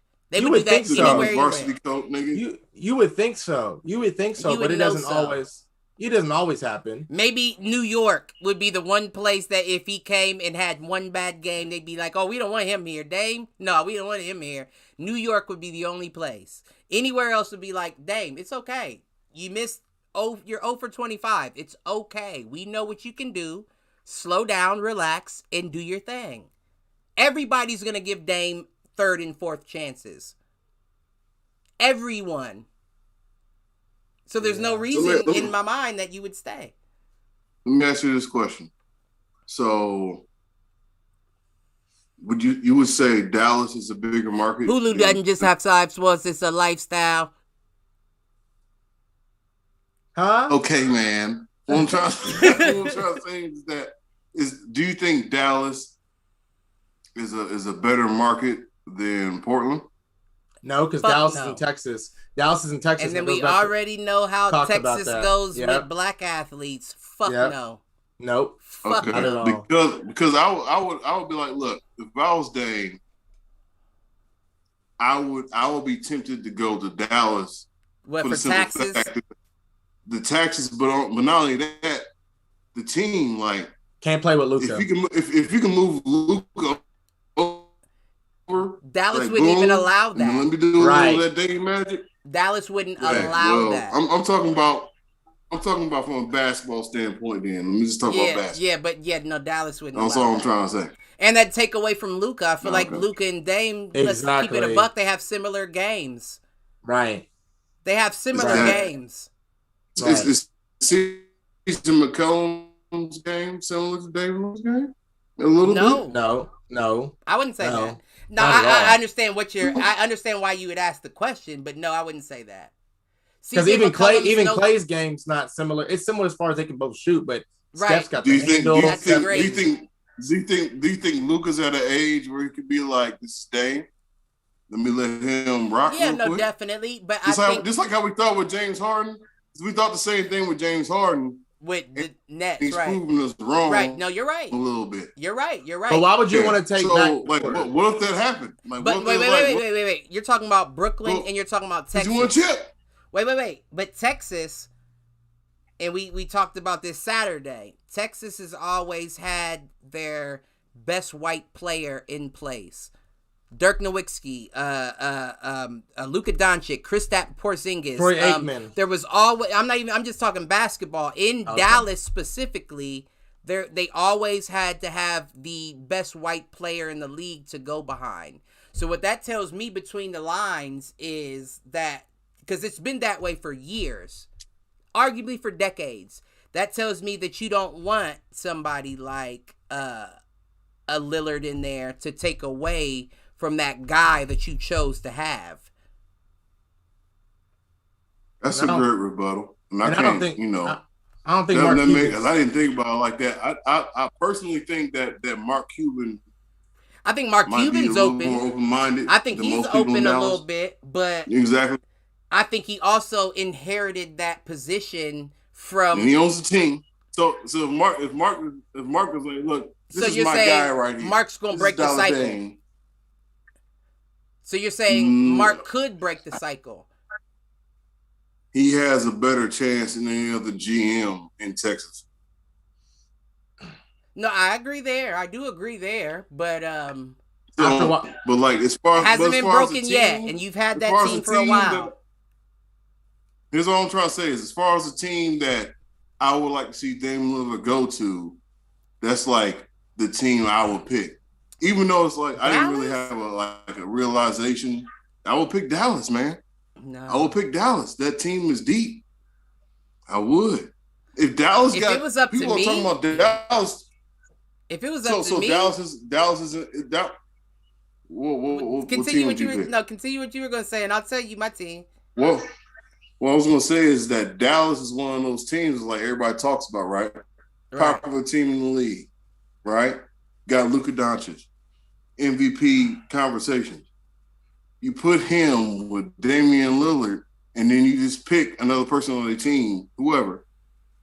Tim Hardaway, I don't know, whatever. You add them in. Because they have great pieces around the team. I just believe he will win a championship with that team. That's just where I'm at. So listen, let's be honest. Those are open. Let's be honest. Dame Lillard could win a championship with a lot of teams that are set up the way they're set up currently. I would think, in my opinion, go to New York just because New York's not spending any money on anything currently. So you could still get your money. You would still get your money in the back end because you're in New York. And New York has enough money to then acquire additional pieces around them. And you and Julius Randle alone are a problem. So if they acquire additional pieces, you're winning a chip with New York. So you could argue that Dame wins anywhere. If he went to the Celtics, he wins a chip. If he goes anywhere, he wins a chip. That's fair, but those you just named a lot of East Coast teams. Well, I mean, West. I want to hear the West Coast teams that he. I'll tell you. As much as because when you talk about De'Aaron Fox, if he left the West Coast, went to the East Coast, he's gonna get a bigger bag. No, because and this is actually one of my questions. We'll get there. We're closely getting there, but no, because you and Colin Sexton are the same player, and Colin Sexton has better stats off of a shorter career. But you're a basketball fish. Hold on, De'Aaron Fox. Yes. You're an insider. Colin Sexton has better stats right now than De'Aaron Fox. Yeah, but you're an insider. And insider. has not been in the league as long as De'Aaron Fox. Cliff, let me tell you the truth about Colin Sexton. What you're talking about Colin Sexton, who's been living in the East, right? Playing East point 24 point what points? What?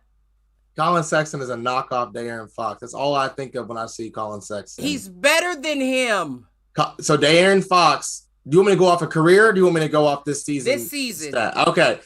De'Aaron Fox is averaging 23.6 points a game, 47 field goal percentage, 3.4 rebounds, 7.6 assists. Let me pull up your boy Colin Sexton. That might be close. Playing in the West. Playing in the West. Yeah, you might be right. You might. I know I'm right because listen, that's what I think. Listen, if De'Aaron Fox didn't cut his hair to a fade like you got, all Colin Sexton would be a not like he is a knockoff De'Aaron Fox. Let me pull that back. I was about to give you that. No.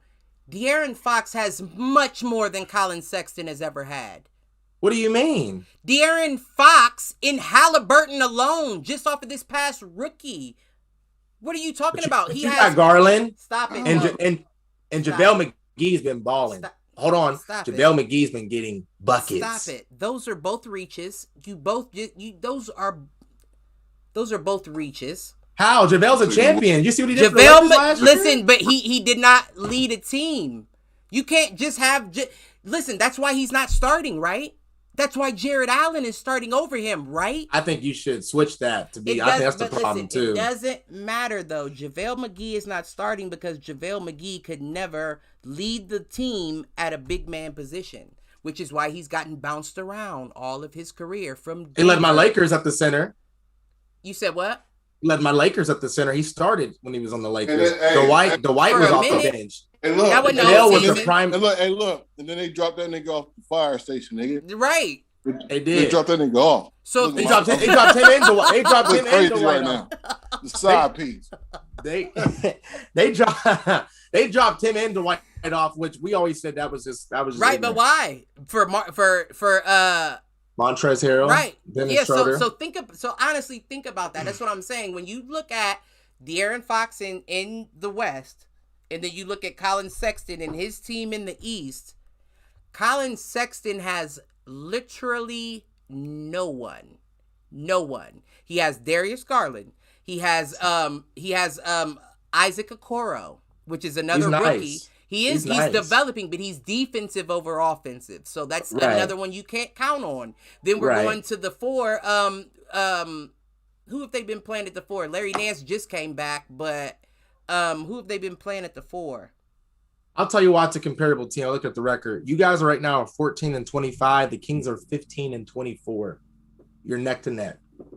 I agree, but yeah, you're right. So I'll give you. You know what I mean? I'll give you a little piece for them being in the West, but then I'll take away points from them for Sexton not having anyone as opposed to you. You have a few more pieces than Sexton has, even though you're in the West. So it still evens out to me, which means by all account that I would even the two of you out as well.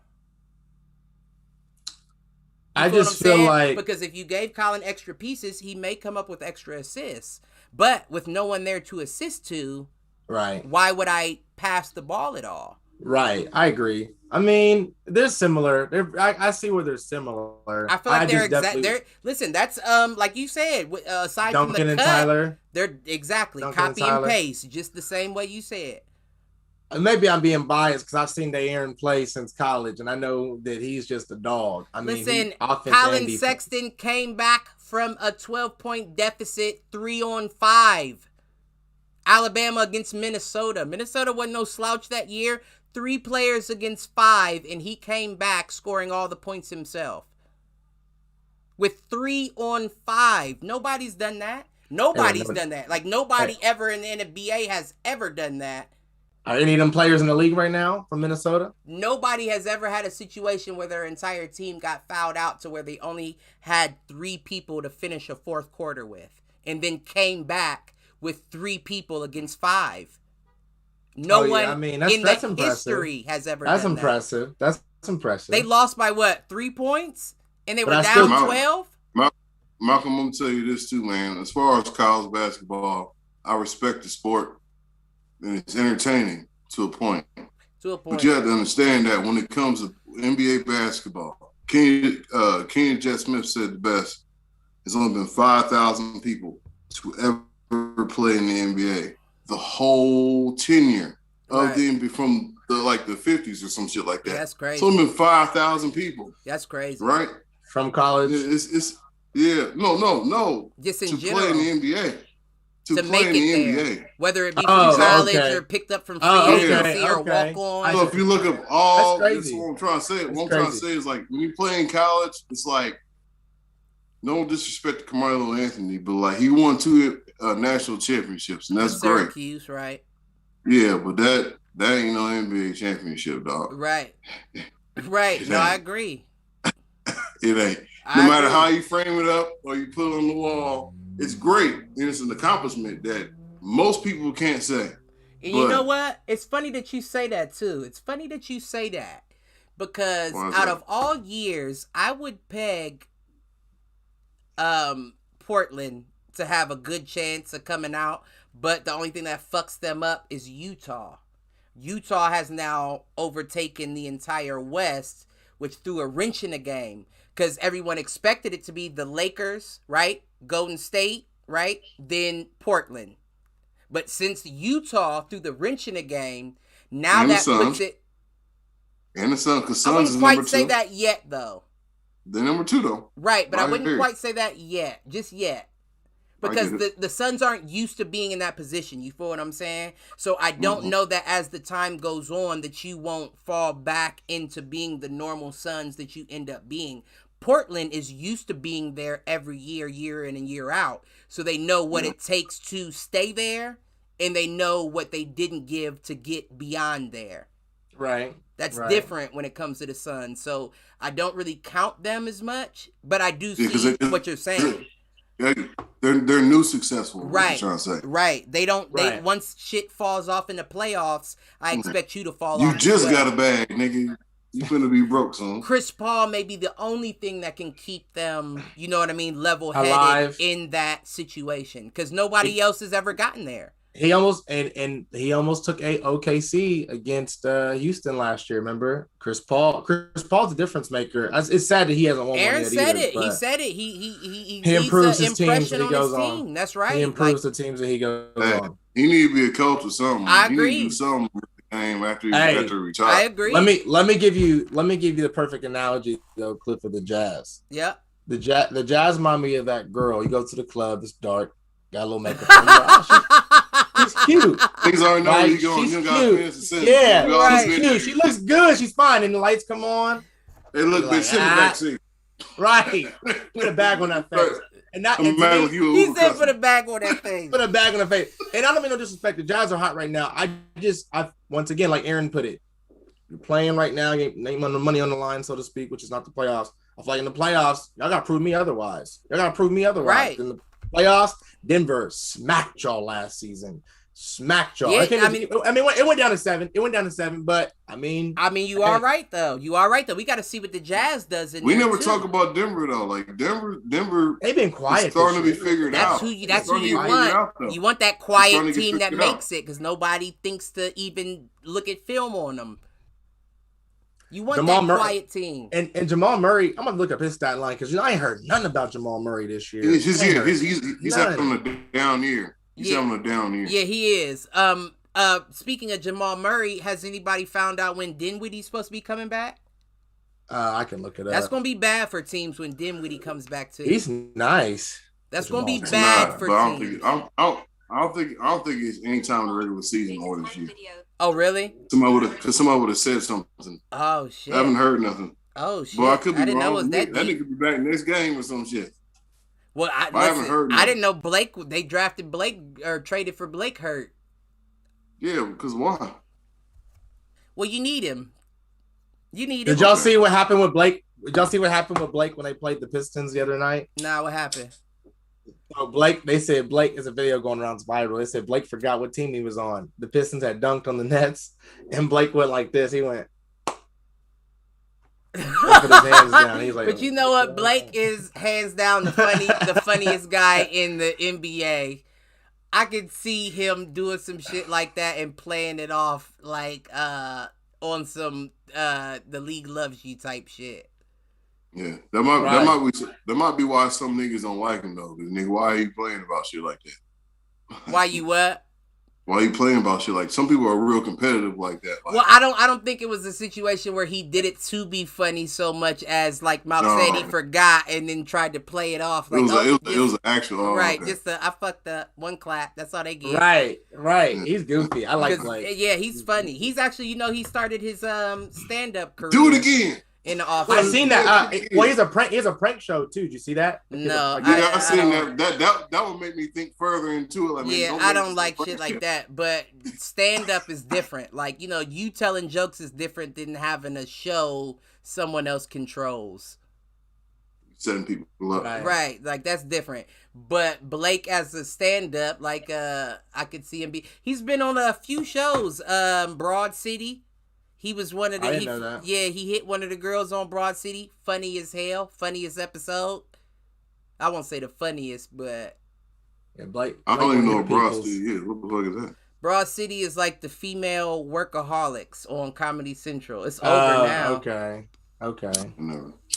You never seen Workaholics? It's Always Sunny in Philadelphia with Danny DeVito. It's like that style of show, but it's all females instead of. That should show you how much TV I watch. If you gotta go all the way back to that, right? Like I don't watch a lot of TV. I'm documentary. That's my boy Jordan. He said, "Stop hollering at women." Okay. He a sad Pacers fan. I see what point he hopped in on. Stop hollering at women. He probably hopped in on the analogies. Unless he talking about what we talk about now, and I didn't think we was talking about no women. Who knows? He probably over there. Let's move on. Let's move on from there. I do want to shout out my G, Chef Curry, with the birthday win over the Jazz, 131-119, March 14th. He the man. You know what I'm saying? You gotta give him his P's. He ended that game with 32 points, 5 rebounds, 9 assists on his birthday, shooting 50%, 10 for 20, 6 for 9 from 3. What are you talking about? On his birthday. Hey Malcolm. And he got birthday head after the game. You know he did, because if he didn't, it wasn't a birthday. I don't know. I actually kind of crazy. What was you gonna say, Aaron? If she ain't giving birthday head after a 32-point game, she is crazy. She gonna be like, "Why I ain't get 40?" You get a hand. Right. Ooh, I gave you a son. Man. I gave you a son, and you better have your tubes tied. Right.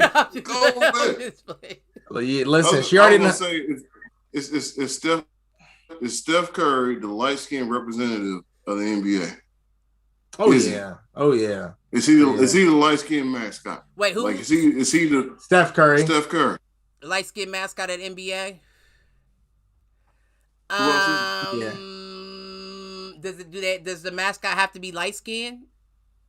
Are you just saying? That's the whole. That's the whole point. He said are you just describing? I'm asking somebody. I'm asking a light skinned person what. Right. This is strictly a light skin. I know. He didn't say Malcolm 3-4 times. I'm asking this man. Listen, Cliff over here, boy. He fair skin. You almost there. Right. Listen, Cliff, Trevor Ariza. But yeah, I would say Jordan's funny. I would say he's definitely to me probably he has to be the best light skinned player in the league. I'd say Jason Tatum. Why are we breaking it down into skin tone? Why are we playing the White Devils game? That's what Aaron asked me. No, I'm not. I think so. I'm I think that's exactly what we were doing. Why are we differentiating between light skin MVP and dark skin? Aaron asked the tough question. Because Steph Curry's changing the game. And yes. Listen, Cliff, to answer you and Aaron's question, yes, Clay's the best high yellow player in the game. No, I won't give him that. I'm giving it to Zach LaVine. He's not better than Klay Thompson. What? You are tripping. First of all, Klay has played just as much as KD has this year, so that's one. So time out. I want to make sure I got this straight because So you're saying that Klay Thompson is not as good as Zach LaVine? Right. I am. You're tripping. I'm just trying to make sure I heard it right. I'm saying that strongly. I'm a Bulls fan. But from a Bulls fan standpoint, although I agree with what you say, I disagree. Right? I mean, because it's the same. It's the same. I agree with it, but I'm like, right. It's the same way that I felt about last week. We talked about it, Malcolm, about Dame and Steph, like taking a point guard type shit. Like, yeah, Steph gets more points. Steph has the pure shot, but I want Dame because Dame has the all-around game and, passes it off, does all that. It's the same way that way. You feel what I'm saying? Klay's only good for a set shot and running around the court to take a shot. He's a stationary shooting guard. He is streaky. I'll give you that. He is streaky. And even beyond streaky, he's stationary, meaning he can only shoot off rhythm. Just like we talked about early, the catch and shoot. He's not going to run around a screen and take the shot off the move. That's not a Klay thing. I'm taking Zach LaVine over Klay any day because Zach LaVine can move the ball, shoot the three, dunk the ball, everything. What do you get? Rebound. What? But he has to. He's on no distance to Aaron. He's on the Bulls. Who does he have to help? Should Klay not be doing that? He doesn't have to. Why should he not be doing that though? Regardless of having to do it, they need help. Draymond Green is down there getting rebounds. You think Klay can't help him? He's taller. That's not his role, though. He's at the top of the key usually. He's like you say, he's a set shooter. But why should that be Zach LaVine's role, though? You feel what I'm saying? Because who does Zach LaVine have to help him? If Zach LaVine, I'm a Bulls fan, Malcolm. Larry Markin and my brother DJ Valentine. I forget it. DiVincenzo. Motherfucking I said DiVincenzo. No, he's on the Bucks. You mean Denzel? You said Denzel Valentine. And listen, he's trash. I watched him play in person. Yeah, he's awful. He had his greatest game was against the Raptors. Hey, both of y'all watch y'all's mouth. He is awful. But no, I understand what Aaron's saying. He does help out on the rebound, though. He helps out where. Put it this way: if Zach LaVine was in Golden State with Steph and Draymond, Andrew Wiggins, and them guys, wouldn't work. It wouldn't work. I agree. But do you think that Zach LaVine would be doing everything he does now in the Bulls in Golden State?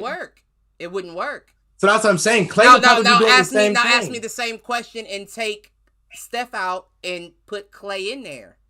They get a chip. Wait a minute. He's saying if you take Steph away and put Zach in there, they get a chip. I don't agree on that at all. No, if you take Steph away and put Klay in there and let Zach run the 3-point, they get a chip. Oh no, Zach's not no close. You don't have the experience. You're saying Zach? You talking about Zach and Klay together? Right. Yeah. No, I'm just saying if you put Zach in Cleveland, like instead of putting Klay or Steph and Zach, put Klay and Zach, they get a chip. No. They get a chip. Zach don't remember. Hold on. Let me put this back to you. remember what you said about the All-Star game with Zach LaVine? You said why didn't Zach LaVine really shine or do anything like that in the All-Star game? Nope, didn't say that. What'd you say? I was talking about the 3-point competition, and we were talking about how Aaron said it was for the 3, and I said I agree that Zach didn't show up there.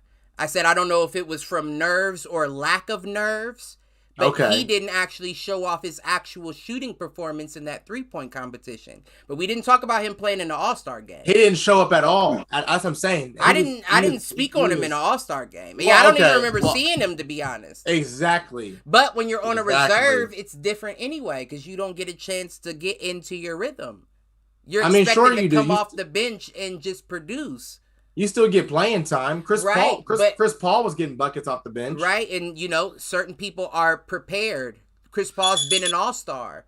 I'm glad you said that. He knows what to do when he is reserved. I don't get a lot of time. Let me make sure this counts. Zach's not looking at it that way. You just answered the debate. Zach has no championship experience, has no playoff experience. He's not going to be able to handle the light like a Steph and a Clay would be, like they could. He doesn't have that experience. That's unfair. But wait, before you say that, Aaron, I agree to a point just because what I said is put Zach on that team. He doesn't need that experience if they have it. If the whole team has the experience and Zach is the only one that doesn't have it, he doesn't need it. They'll make sure he's good. So my small rebuttal is I don't like to judge people's playoff experience unless they've had it. So until you made it there and show them what you got. Right. I'm not gonna say what you have. Right. Because you might got another level that we don't know about. Right. You know what I'm saying? That's good. Yeah. You start getting nervous in the playoffs when you start going against. Everybody doesn't. Yeah, everybody does. Some people get nervous. Some people get more focused. Than a motherfucker. Right. Put it this way: there's a very few exceptions, like Tyler Hero last year. I agree, Jordan. With the Chris Paul shit. Chris Paul's a dog. Y'all disrespectful. Man, no. I'm not disrespecting. He'll go. No, not you, Aaron. I'm talking about him and my dude. I don't agree. Chris Paul will go in the Hall of Fame. So wait. Now let's reverse roles then. Put Steph in Lob City with DeAndre Jordan, Blake Griffin, and all the pieces they had there. Do they get a chip? Yep. Hold on. Time out. In their prime. Yeah. In their prime. Didn't get along. That is their prime. Yep. They get a chip. Yep. Hands down. Yep. They get a chip. Right. But Steph can do more than Chris Paul. What I will say to this, so that's not fair. I agree, Jordan. Shout out. To bring back a classic game. I watched that game where Steph Curry literally demoralized the whole Clippers team when he kept hitting logo threes.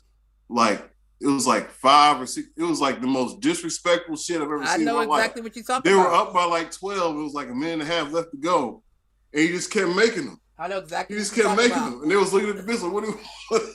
He just kept making them. It was the most like I was watching the Clippers like, "Damn, y'all had it."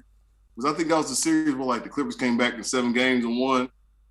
And to your point, I know exactly what you're talking about. But and to your point, Jordan, you are right. I'm not saying that Chris Paul didn't come out the gates as a dog.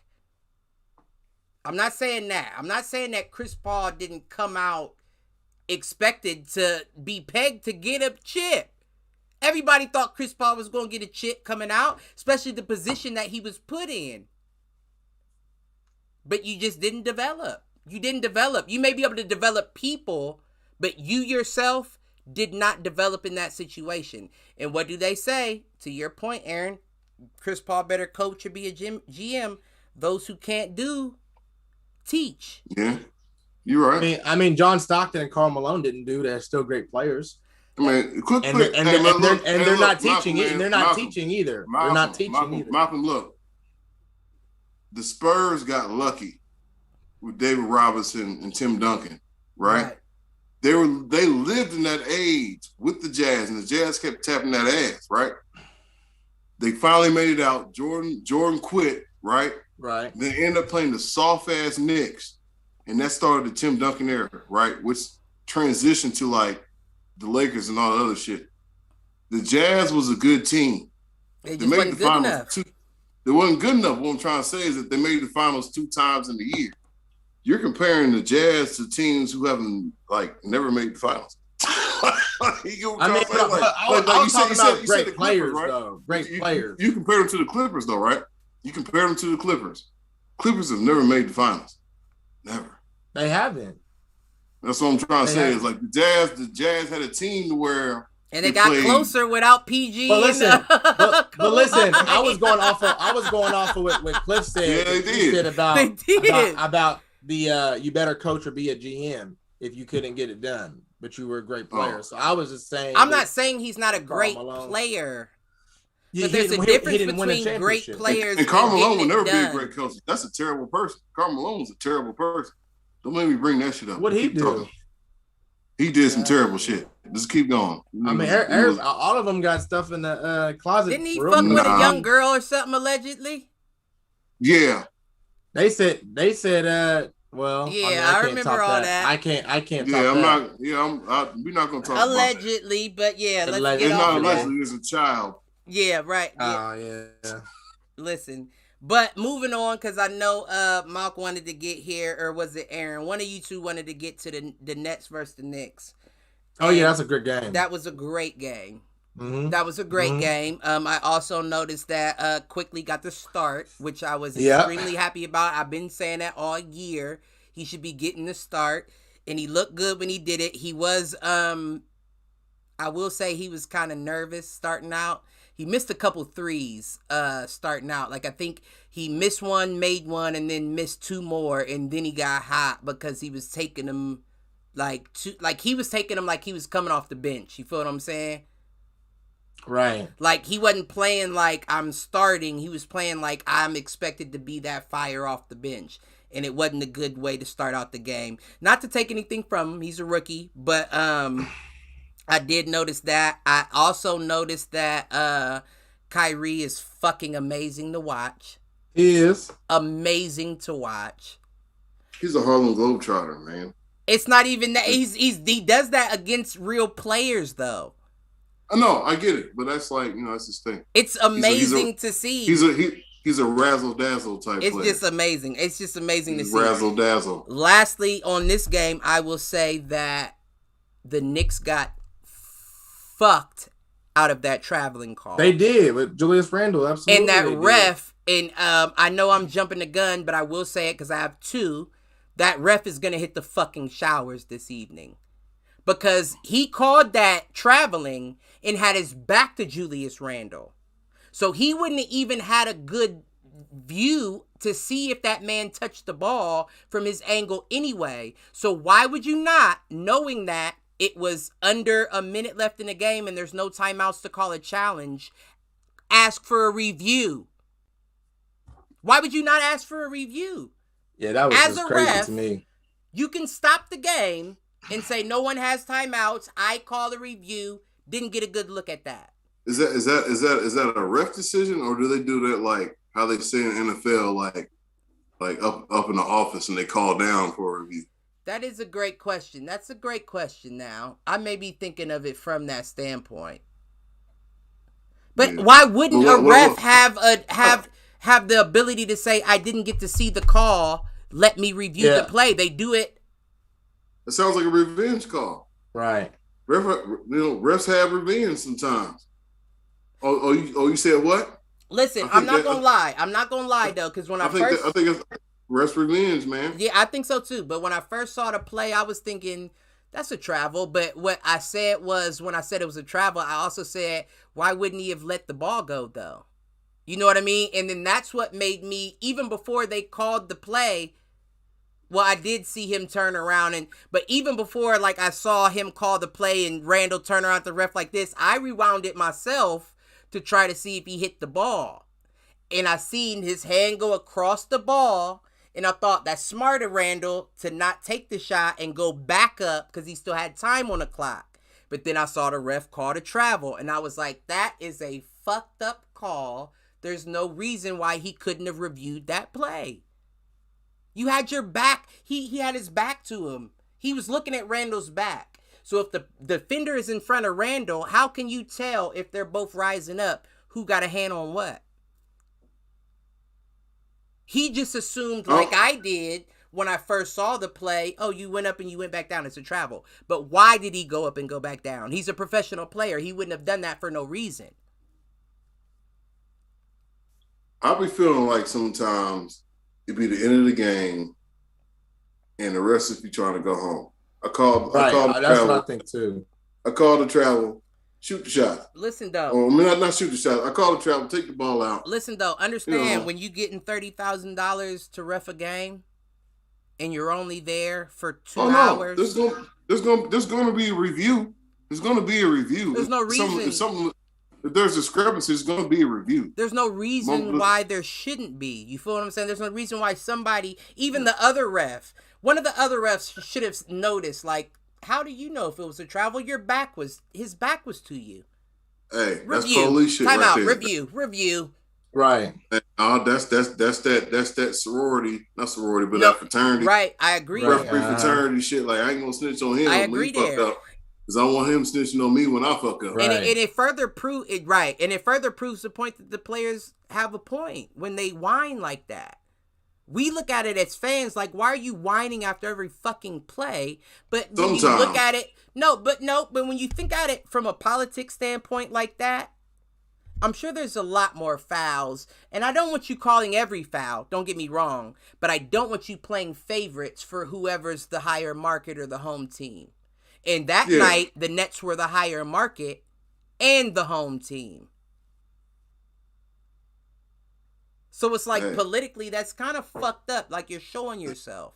The NBA is famous for having a referee that used to bet on games with the mob. So, but we are gonna wrap up. Lastly, last thing I wanted to say is 2 more things. Hornets game, the Hornets versus the Kings. Hornets won 122-116. Hornets have the best commentators in the NBA.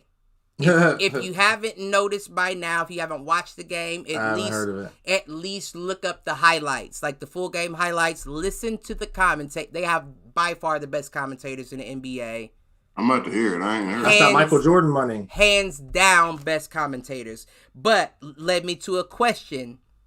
I want y'all, because this is another De'Aaron Fox game, who I think is hands down the fastest man with the ball in the NBA. They call him the Fox. I mean, his last name's the Fox, but they literally call him like because he can swipe the ball. Listen, I'm just saying dribble, cross court. He's fast. I want y'all's top 3. We'll end it on this. We'll end it on this with the hit the showers. But lastly, if y'all don't have anything to say, that Warriors Lakers game, let's wrap it up on that because I know you got something to say about it.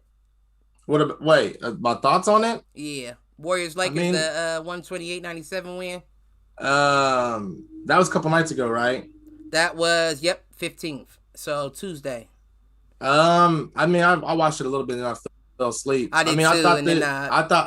I really watched more of the game last night than I did that game. But anyways, the Lakers Portland? and Timberwolves, Lakers and the Timberwolves last night. Oh, okay, I didn't see that. But anyways, you got NBA League?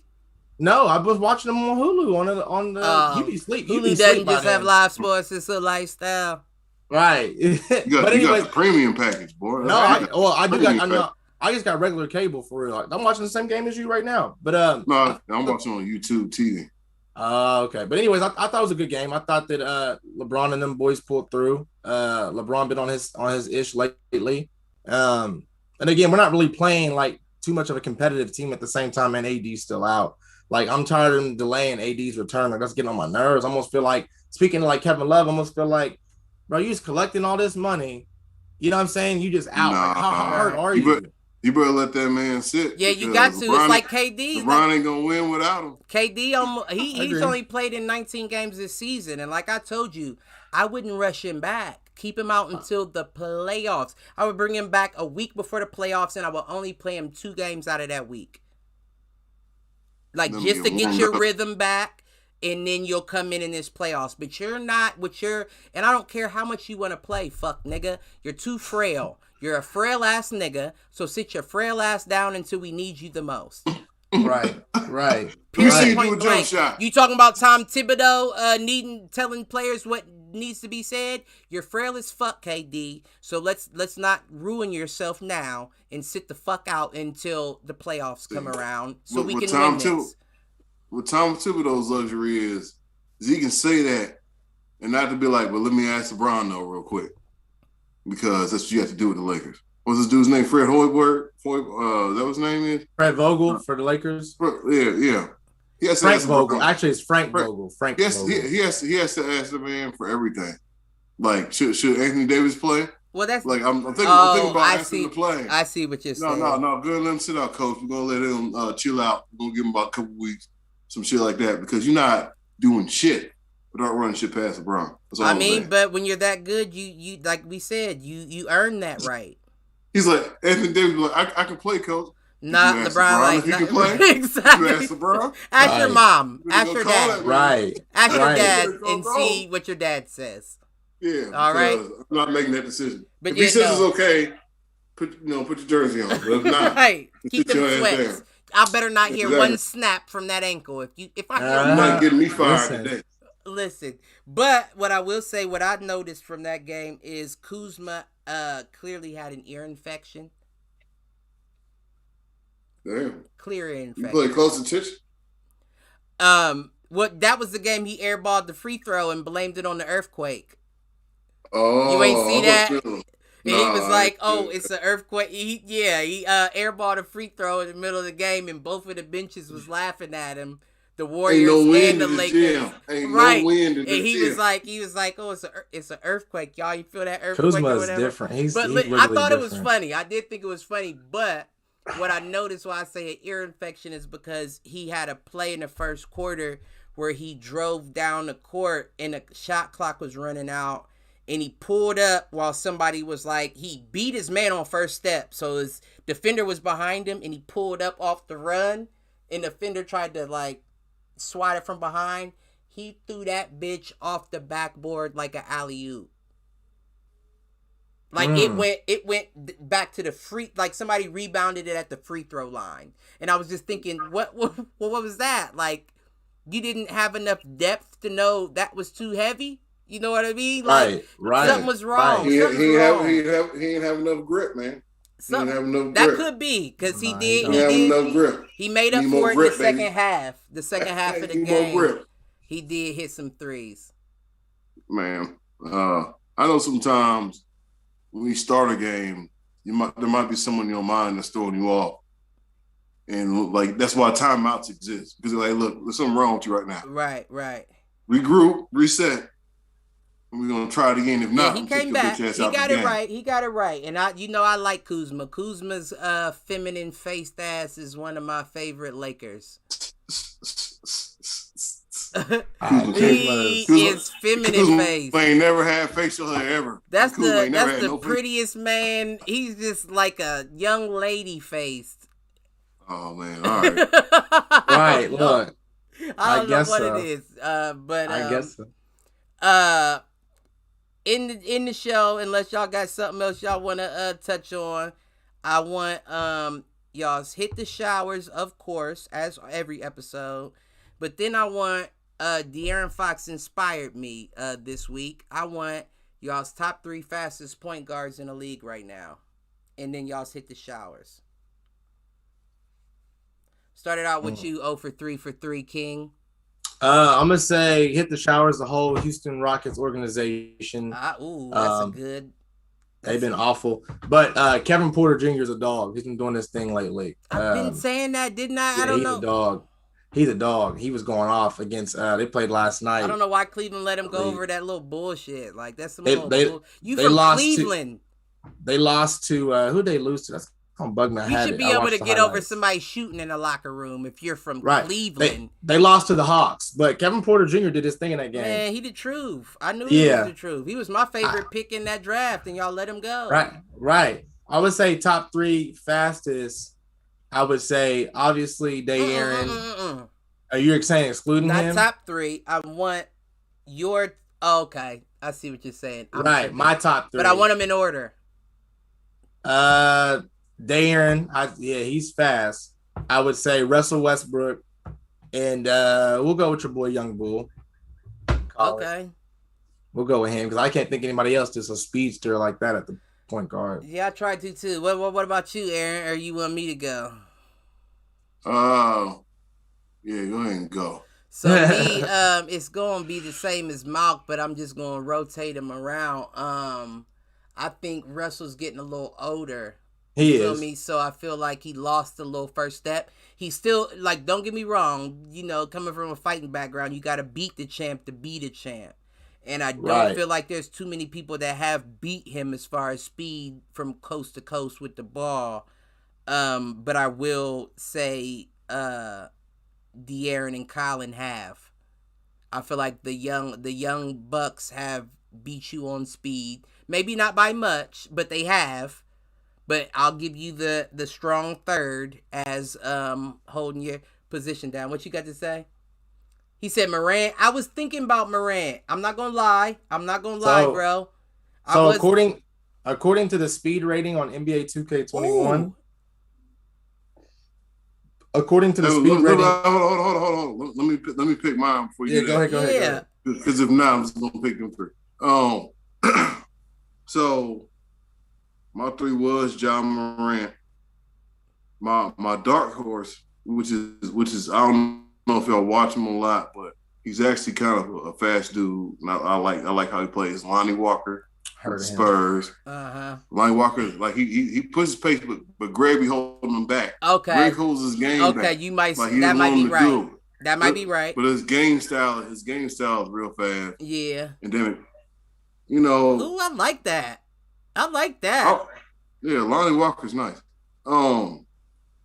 Man, I don't want to sound cliche, but I feel Russell Westbrook is like you gotta the type give it of to fast. him. They're like, but he's the fast. So like he's so fast that like it hurts him, right? Right. So he be running past. He runs to shoot, and like, every time he does that jump shot, he be floating like this. He never stops. I'm gonna shoot the shot while I'm floating like the Latino dude from just got what you said. That's what I'm saying. Because when he shoots jump shots, he be floating off. Right, like the Latino dude from the Mighty Ducks. They need to put cans up at the baseline and say, if you can't stop by the time you hit this baseline, you better learn before the game next week, or you ain't playing. Right. Well, he's obviously hasn't learned that. He's still not going to get over. But yeah, Cuz said Ja Morant is his 1, De'Aaron Fox is his 2, Westbrook is his 3. Now, the only thing that I say about that is I feel like Ja Morant may have the ability to, because I did think about him, but he doesn't express it. And I think that comes from coaching.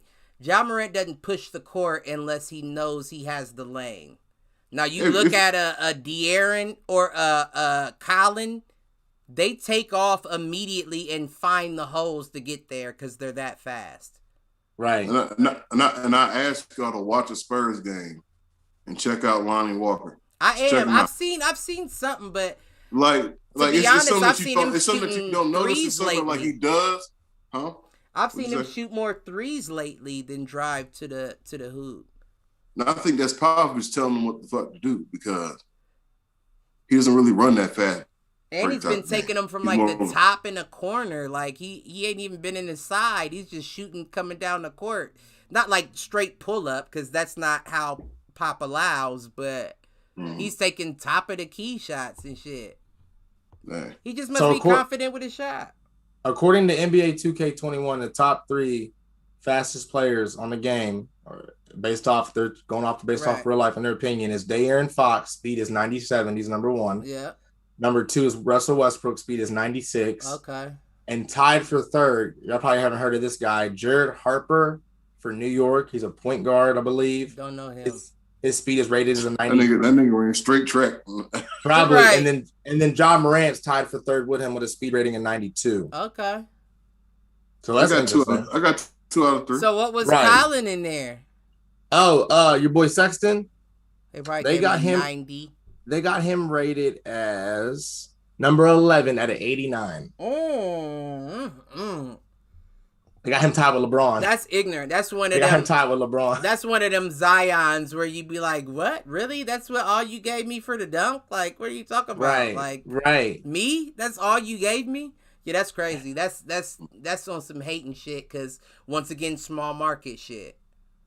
But then it's out of this website it's from hoopshype.com. I don't know how reliable they are because they have John Wall higher than Donovan Mitchell, but Donovan Mitchell's speed which 2K is it? Which 2K is it? The new one? The new one. 21? Oh, okay. I'm just making sure. Yeah, no, that's a good question. No, that's a good question. Hey, I said, listen. Time out. I said 4 times NBA 2K. I said according to NBA 2K21. According to NBA 2K21. Why would I give some old Malcolm stuff? Malcolm. That's that. Sorry, hey, man. Man. Look, that's that over. That's the over 30. I'm sorry, man. Nah, nigga, ain't no none of that. I gotta triple check you. Listen. I gotta triple check you. Hey, Jordan. Drop a peace sign if you know what the deal is. You gotta triple check this nigga. Let's stop playing. Listen. I only got 1 check on my shirt. We can add 2 more checks to it. But no, I did say it a few times though. I'm sure, but we also been drinking. Listen, it's all good. Listen, we almost 3 hours into it. Yeah, we're wrapping up. So, who's your hit the showers? You said, oh, Houston. Right. You said Houston, right? Who'd you say, Aaron? I don't like downing. No, I ain't thought of nobody. That's what I'm saying. Right, I know that's the case. Okay, so my second for him, because the first was the ref for the New York Nets game on the 15th for not reviewing the play. And then I'll give my second for him since he ain't thought of one. Kevin bitch ass Love hit the motherfucking showers with your fuck 120 million ass. I wish somebody would bully him. Listen, he got a lot going on. That's get him his the problem. fuck out of here. God bless your mental health issues. Get the fuck off of Cleveland. Get the fuck off of there. Or take a reduction in pay at least. Shoot. Listen. Give somebody something. I'm not gonna do that shit. I'm gonna take a pay cut. All that. Look. Fuck out my face. Look, he needs to. You want me to take a pay cut? He dropped the That's when Kevin Love gonna fight you for real. You got a pay cut. Triple check him out. Hey. Nah, but as always, do y'all delinquents and gentlemen have anything to take us out with before I wrap it up? I mean, let's see what happens next. Let's see what happens on this race to the playoffs. You know what I mean? It's gonna be kind of hard to tell right now. I feel like there's so much up and down. We're gonna see what's gonna happen though. Yeah, I think I might have to change my prediction. You know what I mean? It's so hard. I think I might have to rewatch the episode where we gave our predictions just to know what my first was. Oh, right. Because I don't even know what that was. But I think I have a brand new prediction right about now. Right. It changes daily. I like giving my predictions as far off as possible, just so if they stick, it's like an eagle instead of a bird. I told you so. Yeah. Does that have to do with the Suns? Does that have to do with the Suns? No. Not my prediction. So that's my prediction is the Suns go past the second round. We'll go past. Oh yeah, y'all made a bet. Y'all made a bet on one of the shows. You and Cliff did. Yes, we made a bet. Blake Griffin gets D&Ds for all games except for 10. He plays no more than 10 games. Yeah, okay. All right. Well, we can do that too. What I'm trying to say is, what do you mean? We already did it. You already did it. Yeah, I'm gonna say. Well, so we're gonna do that too. I'm also saying it might have been 11. I think it was 10. I said 10. Okay. I'm not gonna say 11. I'm not gonna say no odd number. Okay. I said 10. I knew it was but one of them. What I'm trying to say is that the Suns are also gonna make it past the first round this year in the playoffs. I think they very well could. They're gonna beat them.